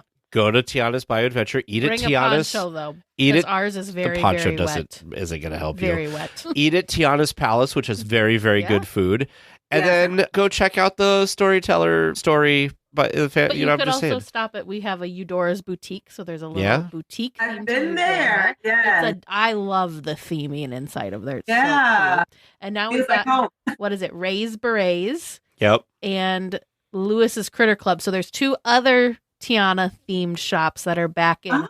They Oh. renamed, it was Critter Country, now it's Bayou Country. So they Ray's renamed Berets is adorable, by the way. the theming in both of these. I've not seen it in person, but You know what's amazing. You know what's crazy about Ray's Berets that I didn't notice in photos, and I don't know if you did. I got the feeling from the photos that there was just a little couple sections with with the jars of his little house. They're everywhere in that shop. So the decor is like a bunch. It's Ray and all of his family's houses. So they have like these little jars that they like have little things set up that look like their little homes, and yeah, it's adorable. It is pretty adorable. Like, oh my gosh! Okay, yeah, definitely have to check that one out. Yeah, and Lewis's Critter Club is supposed to look like a theater kind of thing, and so there's a seat on one side of the shop that's like Mama Odie's seat, her reserve seat, and behind the register on the opposite side is like a little stage, like with a little curtain and stuff. Oh my god! So they've done like a really good job theming it for all of this, and so they did an amazing job for sure. Beautiful. That's what I call like the Disney magic, the Disney touch. You know, it's those little details that they put so much heart into. Yeah, and I mean, we were just talking about merchandise shops. Yeah. Like, you know, it's the theming for the store. Like, exactly, but it makes all the difference. It's what keeps me and so many others going back. Yeah. And then same thing with Tiana's Palace. There's all sorts of different Tiana and family memorabilia. Yeah. I think they have the gumbo pot is on display, and there's different photos of like the family and stuff like that. So it's also very And the food is good, which is helpful. Yes, and the food's delicious. I've heard great things about the food. I can tell you the gumbo pot is like the most important pot in the house if you're from where I'm from. Actually, she's like she knows best. So I would love to hear your review once you go to Tiana's Palace. We think it's delicious, but how authentic? I will tell you, as a pasty white guy, that sometimes the food there is a little spicy for me. I got the gumbo the last time we went, and I could not finish it because continuously setting my mouth on fire. Yeah, well, I'm used to the spice, so I will let you all know. Yeah. And andouille sausage is like the best sausage, by the way. It is. It is. Mm-hmm. It is. Yeah. There's good food. I mean, and I know that they came to New Orleans and got a lot of, you know, they have a lot of things here that have Tiana in it. If you come to Dookie Chase, Tiana was actually based on Leah Chase, who owned Dookie Chase. So you go to that restaurant and there's pictures of Tiana there, and you know, that's why I think we take ownership of her down here in South Louisiana. So I tell you, when the first time I saw, first of all, I think up until recently, The Princess and the Frog was very underrated. It's getting the attention it deserves. I just remember being blown away by that film though, and the background. Because if you've ever visited New Orleans and you watch that film, it's incredible. Just looking, yes, of course, the characters, but looking at all of the sets, it's so immersive in like the French Quarter and all that. I was just amazed by that. It's that town in cartoon form. They did a really good job. Beautiful. Yeah, it is beautiful. It's a beautiful film. And I'm down on the bayou. I'm about a half hour outside of New Orleans, so all the bayou scenes. And I've been to New Orleans twice. You've been to New Orleans once? Twice? I don't remember now. 3-4 times. Oh, okay.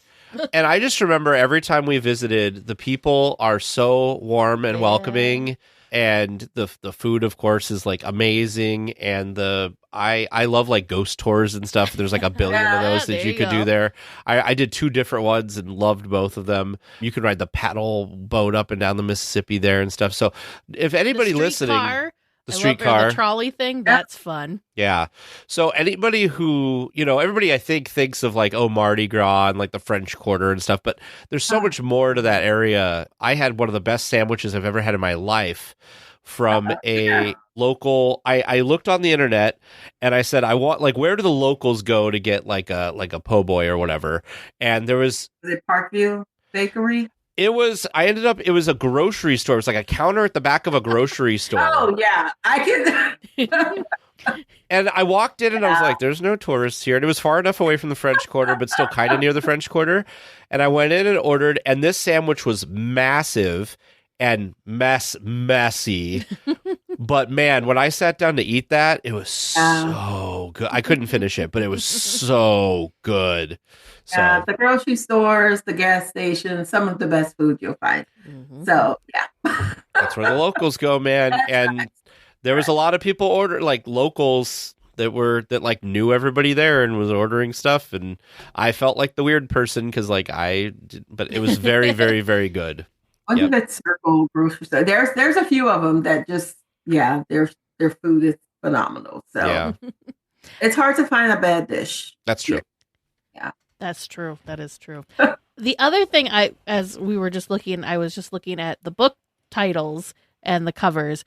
Another fun story out of the Hercules universe would be Phil. Oh gosh, Finding Phil, like what is Phil's story? Because he's just like this grumpy, retired hero trainer by the time we meet him. Sorry, that was like left field. That's true. Yeah, he is such a great character. He needs to be explored for sure. Mm-hmm. See, so many. Is there anything that we haven't covered yet that you would like for us to go over? Well, I want to know because I know we talked Disneyland and Disney World. Have you all ever done the cruises? My first ever Disney cruise was out of New Orleans. We went out of New Orleans, and my husband and I weren't sure if we were cruise people or not. So we knew we love New Orleans. So I was like, there's a sailing on the Magic that's 4 nights. And it's out of New Orleans. We know we like New Orleans, so it's kind of a split trip. So we did a couple days in New Orleans, went on the cruise, hooked. I'm like a full blown cruise person now. So we did that. My second ever cruise, I was insanely fortunate to get invited on a preview cruise for the Treasure. So we did that in December. And then my third cruise was just this past, when was it? It was in February. No, it was in January. And we went on the Fantasy. So amazing. I'm still not sure if I'm a cruise person or just a Disney cruise person. Yeah. And I think I'm treating myself to one for my birthday, and it'll be number 20. Oh, that's amazing. But it is my first time on the Fantasy, so I'm very excited. The Wonder is the one I've gone on the most, and I call the Wonder home. But I love a Disney cruise so much. That's a whole other podcast. It's a different kind of magic, and I think it makes total sense for park people to get into Disney cruises. We did our first ever cruise was on the Magic, and then we did other cruise line with my family and my husband, who's not of the two of us. I'm obviously the Disney person. He very much enjoys it too, just not on the same level. And he looked at me after that one. He's like, I'm a Disney cruise person.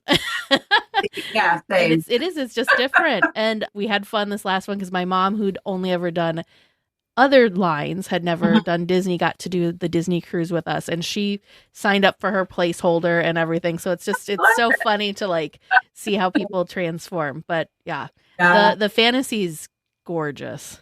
Very beautiful. Wait. Yeah, I can't wait. It's the only. Well, I haven't done the Treasure yet, but for some reason I just had not done the Fantasy, and so I'm going to do the Transatlantic. That's my birthday present to myself. He did that. I love the longer cruises. I did the Transatlantic last year, and it was amazing. Yay! I'm excited. We did the Dream and went over, and it was amazing because Teresa was so jealous because they had people from the archives giving talks during that, which they normally don't do. They had different things that they don't normally have on a Disney cruise because it's so long. Yeah. That's why I love the longer cruises. And I love being on the boat. I'm one of those people, I would be happy just going out in the middle of the ocean, circling around for a couple days and coming back.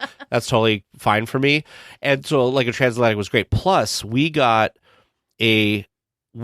it. It was a May cruise, and we booked it in January, and we got such a great deal for 2 of us.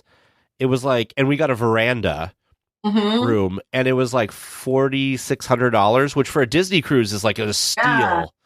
Yeah. And unfortunately, I'm solo, so I'm basically paying for 2, but that's okay. I love having the room to myself. You're worth it. Yeah. But it's kind of the same way. I actually booked mine a while ago, but when I saw how many rooms were still available, I canceled 2 days before the paid in full date so that I could get that cheaper rate. Yeah. There you go. I basically got a veranda room for what I originally paid for in Ocean View. So I'm very happy about it. I'm looking forward to it. And yeah, just get to disconnect. And I love the sea days. I can read someone else's book other than my own, just relax. And this year's transatlantic stops at one of the islands too, doesn't it? One of the Disney islands. Castaway. Yeah, ours didn't do that. And I think next year's, we were looking because they had the itinerary area up for next year. Because we will probably do the next year because we loved it so much.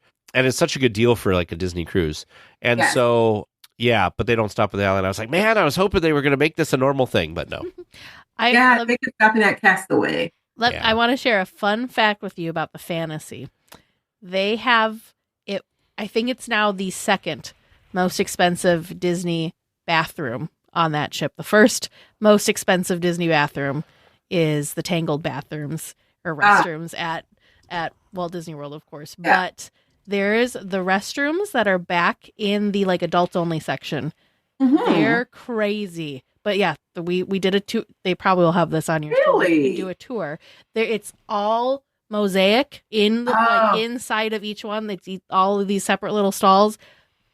Gorgeous. That is fun fact. The bathroom. But I have 2 weeks to explore that entire boat. That's why I'm looking forward to it. Yeah, I really cannot wait. Yeah. It'll be amazing, I'm sure. I'm sure of it. Plus, you being right close to New Orleans, have you been able to do some Disney cruises out of New Orleans, or is that? Oh yeah, yeah. I wish they would bring it back because it's not on. They haven't put any for the last, I guess, 2 years. But when they first came, we actually did the transitioning.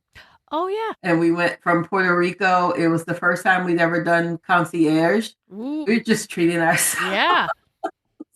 And we did that. It was actually, so this is going to take a really left turn. But it was originally my sister and I, who was also my older sister and I, who were like the Disney, we loved cruising together. We did everything.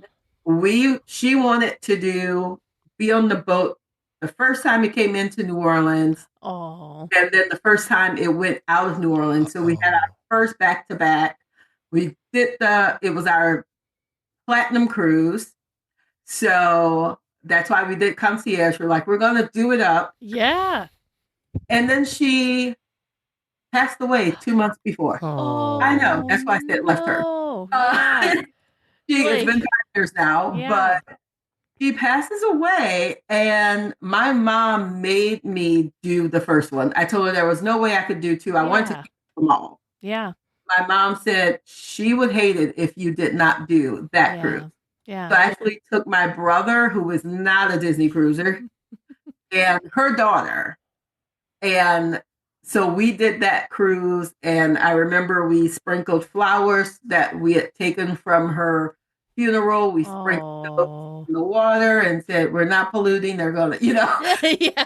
But we did make a big thing of it. So she was still there. So I didn't get to go on the boat. I did cancel that second cruise, but I will never regret taking that first cruise that came into New Orleans because I know how much you would want that. And she's also why I cruise solo now. I've tried taking other people with me, but my sister was always the one who sailed Disney with me. And I've decided that there is no replacing her. Yeah. So I'll just go solo and remember her. She's still there with you in spirit. Yeah.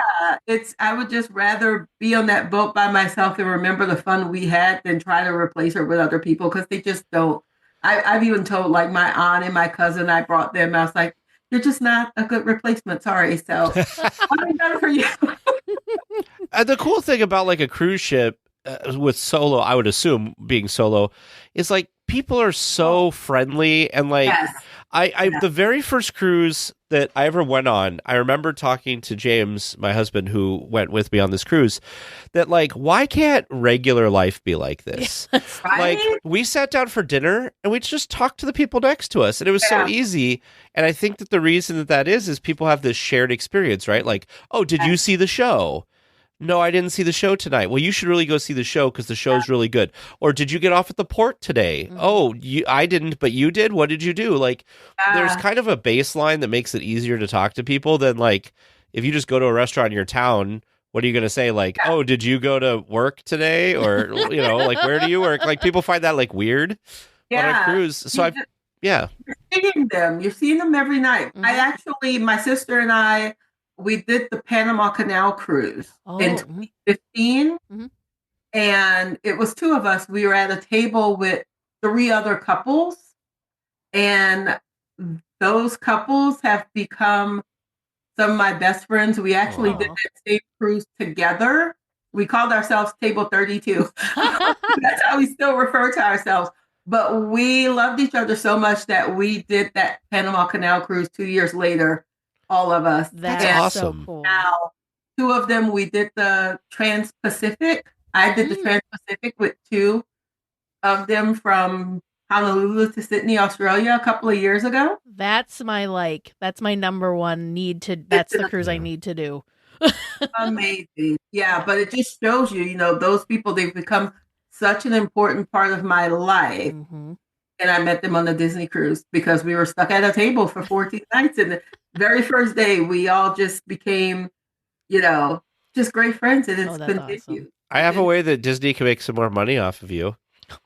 They should make a DVC for the cruise ships.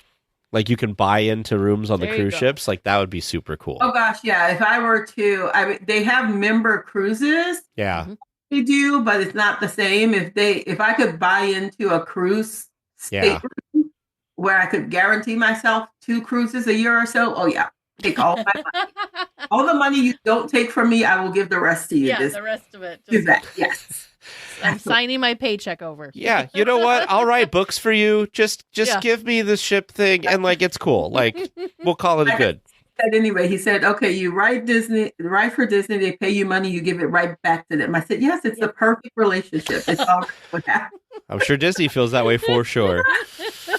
I love it. I love it. All right. Well, let's wrap up with a last question, which is if you could work at Disneyland or, Disney World, if that's what you want to do. Or Disney Cruise Line. Or Disney Cruise Line, what job would you do? The sky's the limit. It can be any job, even one that you make up. Okay, I would love to do the tours, the VIP tour. Mm. They wear the coolest little outfits and they get to ride the rides with the people that they give the tours. As you see, I've dreamt of this. I would love to, have my job be showing people around Disney World and riding the rides with them in this cute little outfit with a bow tie. I think that is like the best job in the world. And I'm jealous anytime I see a cast member that's doing one of those tours, even more than I am of the people who are taking the tour. Mm. I'm not as jealous of them because they go back to their regular life. That cast member gets to do that for life. Yeah. Take people around Disney and ride the rides. Mhm. Best job ever.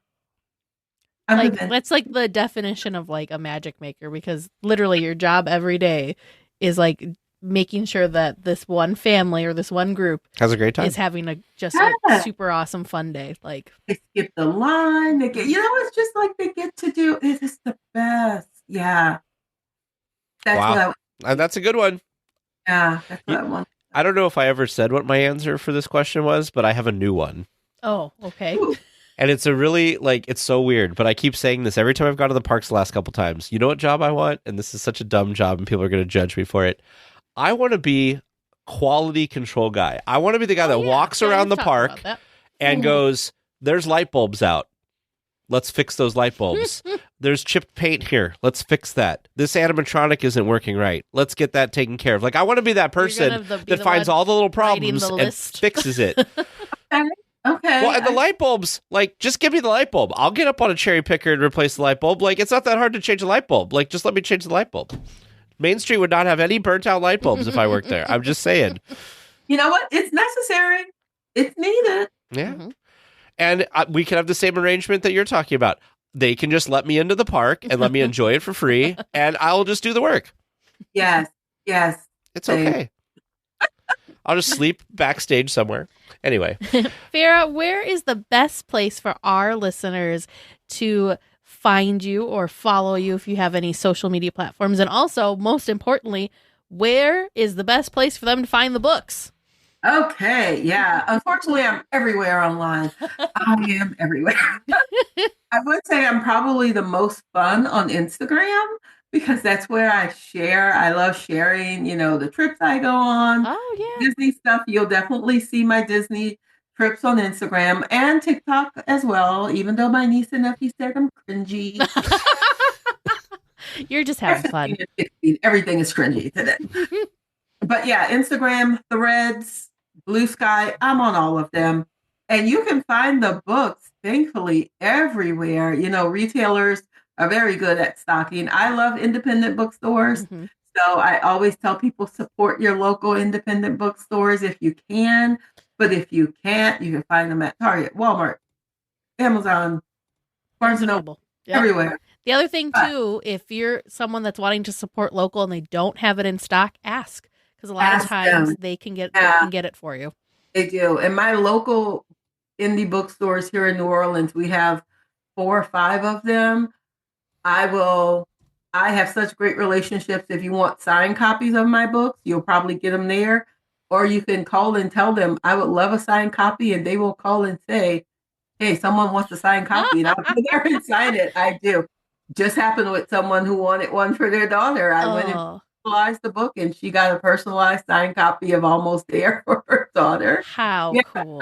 I love to support them, and we have great relationships. So yeah, super, super cool. Well, now I feel like my audiobook's not a signed copy. No. I don't think you can sign audio. I know. I'm just saying that's what it is. That's why paper, physical books are still important. I love having a bookshelf of books. I will agree that I love when I'm on podcasts, like especially like my other podcasts, like I do it at home where I have all my books, and I'll just be like, oh yeah, I got something like that right here. Mm-hmm. Actually, I had a book last night that we were talking about, and I was like, oh, like this one? And he's like, that's exactly what I'm talking about. I'm like, there we go. Perfect. Well, thank you so, so much, Farrah, for taking the time to chat with us. We had a blast. It was so much fun. I can, as you can see, talk Disney all day, every day. Oh, yeah. We get it. I mean, we made an entire podcast dedicated to it. You're my people. We just need to have you back on to talk DVC in the future. 100%, yes. Exactly, yes. And cruises, too. We've got so many topics. All Disney. I can do it all. Yeah, I would love to. This is great. Well, you've heard us talk about our great experiences staying at the Howard Johnson Anaheim. Well, we have partnered with them to offer our listeners some cool discounts. Right now, there's an amazing discount going on. If you're going to stay more than 3 days, which with the 70th anniversary, I don't see why you wouldn't, and you book by the end of May, you can get 25% off your stay. Again, that has to be 3 or more nights. So if you go to our website at dlweekly.net, look for the Howard Johnson logo. There's a code that you need to get that promo, and then click on book now and go ahead and book your reservation there, and you'll save 25% off. It is a wonderful place. I also want to shout them out because they did kind of a cruel April Fool's joke today. And people in our chat were talking about it, that you could get a suite that was lifted up by balloons to watch the fireworks and look over into Disneyland. And you know what was so great about this? We all want it. Cool. We all want it. So maybe if you do book a room there, you can tell the front desk that you want a balloon suite that you can stay in, and maybe they'll make that happen. They called it the Hojo's Sky High Suites. So what does it say? Funny. Read the description. I'll read the description. It said, we're taking your Disneyland stay to new heights, literally. We're thrilled to unveil our all-new floating family suites, gently lifted above the Anaheim skyline by our patented whimsical air balloons. Soar above it all with panoramic views of Sleeping Beauty Castle, the Matterhorn, and shimmering Disney fireworks, all from the comfort of your own cloud.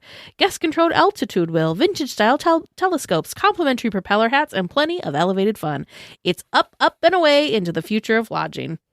It, come on, how cool would that be? Yeah, The whirly hats, though, is like... All I have to say is, I saw this and I was like, they should build this because people would pay a lot of money. This would be the coolest thing if this existed. Yeah. But it does not. Oh, well. April Fools, everybody. April Fools, yes. It's okay. I'll be the only weekly tier without an answer. Make sure you send your questions to producer James or producer Vern at trivia@dlweekly.net. Hello, welcome back to Trivia Land. Glad to have you back again, and I hope you're excited for some answers. Yes. Hopefully we did good. We hope. We always hope. We want you to do well. And you did all right. You definitely tried. Yes. You gave answers. You were. There were certainly some answers yes, given. there were some You answers. participated. Oh, no. Wow. So let's dig in. So question number 1 from Nicholas cruel. E. When did the Disneyland Hotel officially open? You two should have stuck with Tag's original gut feeling. It opened October 5th, 1955. That's so funny. You were so One close. of your gut feelings. See, this is one of those things like you do sometimes where like you talk yourself out of it. But I get it. Why you're like, wait, October? Maybe I'm thinking world. yeah. Nope, I get it. Totally. My get brain's like Disney, October. That's probably world. Yeah. Yep. You were right there. At least in the right year. it. That's true. Very true. All right. Second question from page N. How much were the tickets for the rides on opening day? 3 levels of tickets, A, B, and C. A tickets were a dime. B tickets were a quarter. And C tickets were 35 cents. Whew. So I need to give a shout out in our chat. So one of the fun perks of being an official weekly tier is that we do a monthly episode live stream. And so that is happening right now for some of our weekly tiers. So thank you and shout out to all the weekly tiers that are joining us. But extra shout out to Lee because they were answering trivia along with us. And Lee had it right. He guessed 10, 25, and 35 cents for the 3 ticket Good levels. job, That's Lee. amazing.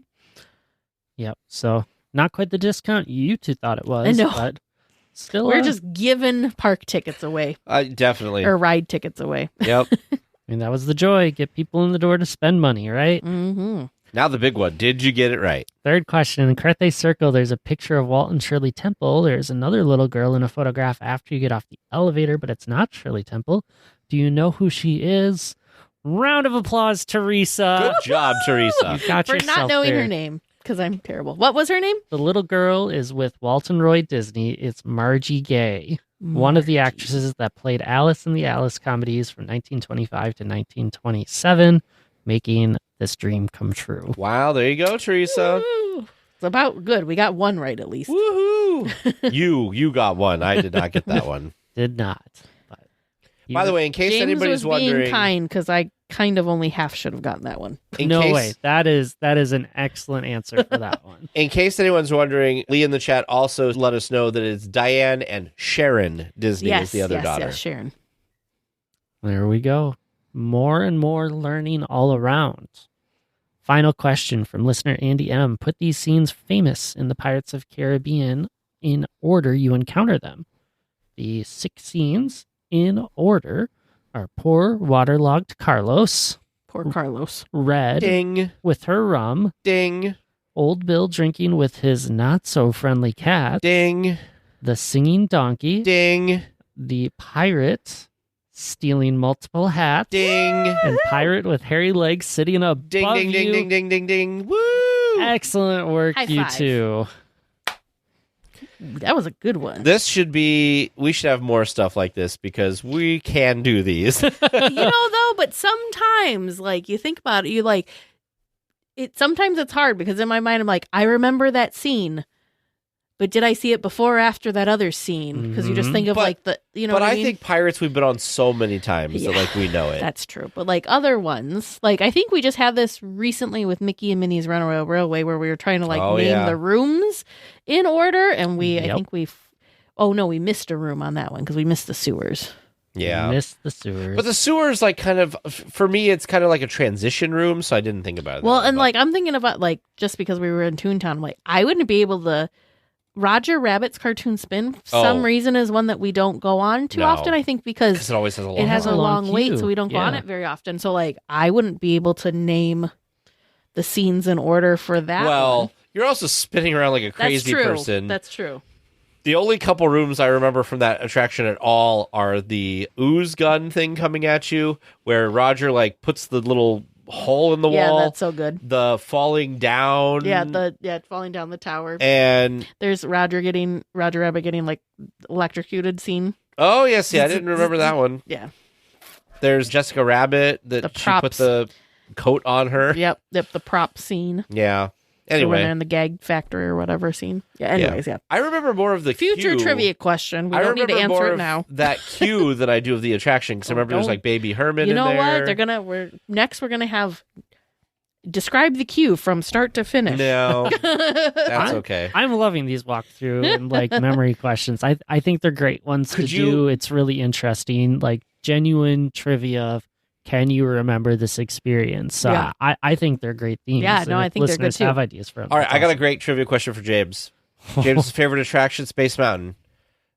What are all the turns in order? Oh my goodness! First you go left, and then you know left, what? and then right, I think and then left. my body you could probably do it. You go right out of the gate first before you get to the lift hills. Oh yeah, I'm talking about when you're at the top of the lift hill, the ride starts. When it like lets go and you're just then it's a left. whizzing through. You know what I think would be a fun one to do too is I'll bet you both of us could probably name the Indiana Jones queue, all the different places you go through. Perhaps, yeah. Well, will it happen sometime in the future? Who knows? Whether producer Vernon and I figure that one out, or maybe a listener at home can run us through a couple of queues and attraction scenes, or whatever else you stumble upon that's interesting to ask TNT about. Send it on in. Head to our website, dlweekly.net/trivia. Well, we will be back next week with more Disneyland news and information. Until then, go out and enjoy the parks. And an extra special thank you to Sidel for editing this podcast. Please remain seated until the podcast comes to a complete stop and the doors have opened. Then collect your belongings, watch your head, and step carefully from the episode. On behalf of all of our crew, thanks for traveling with us, and we hope you have a happy and memorable visit here at DL Weekly.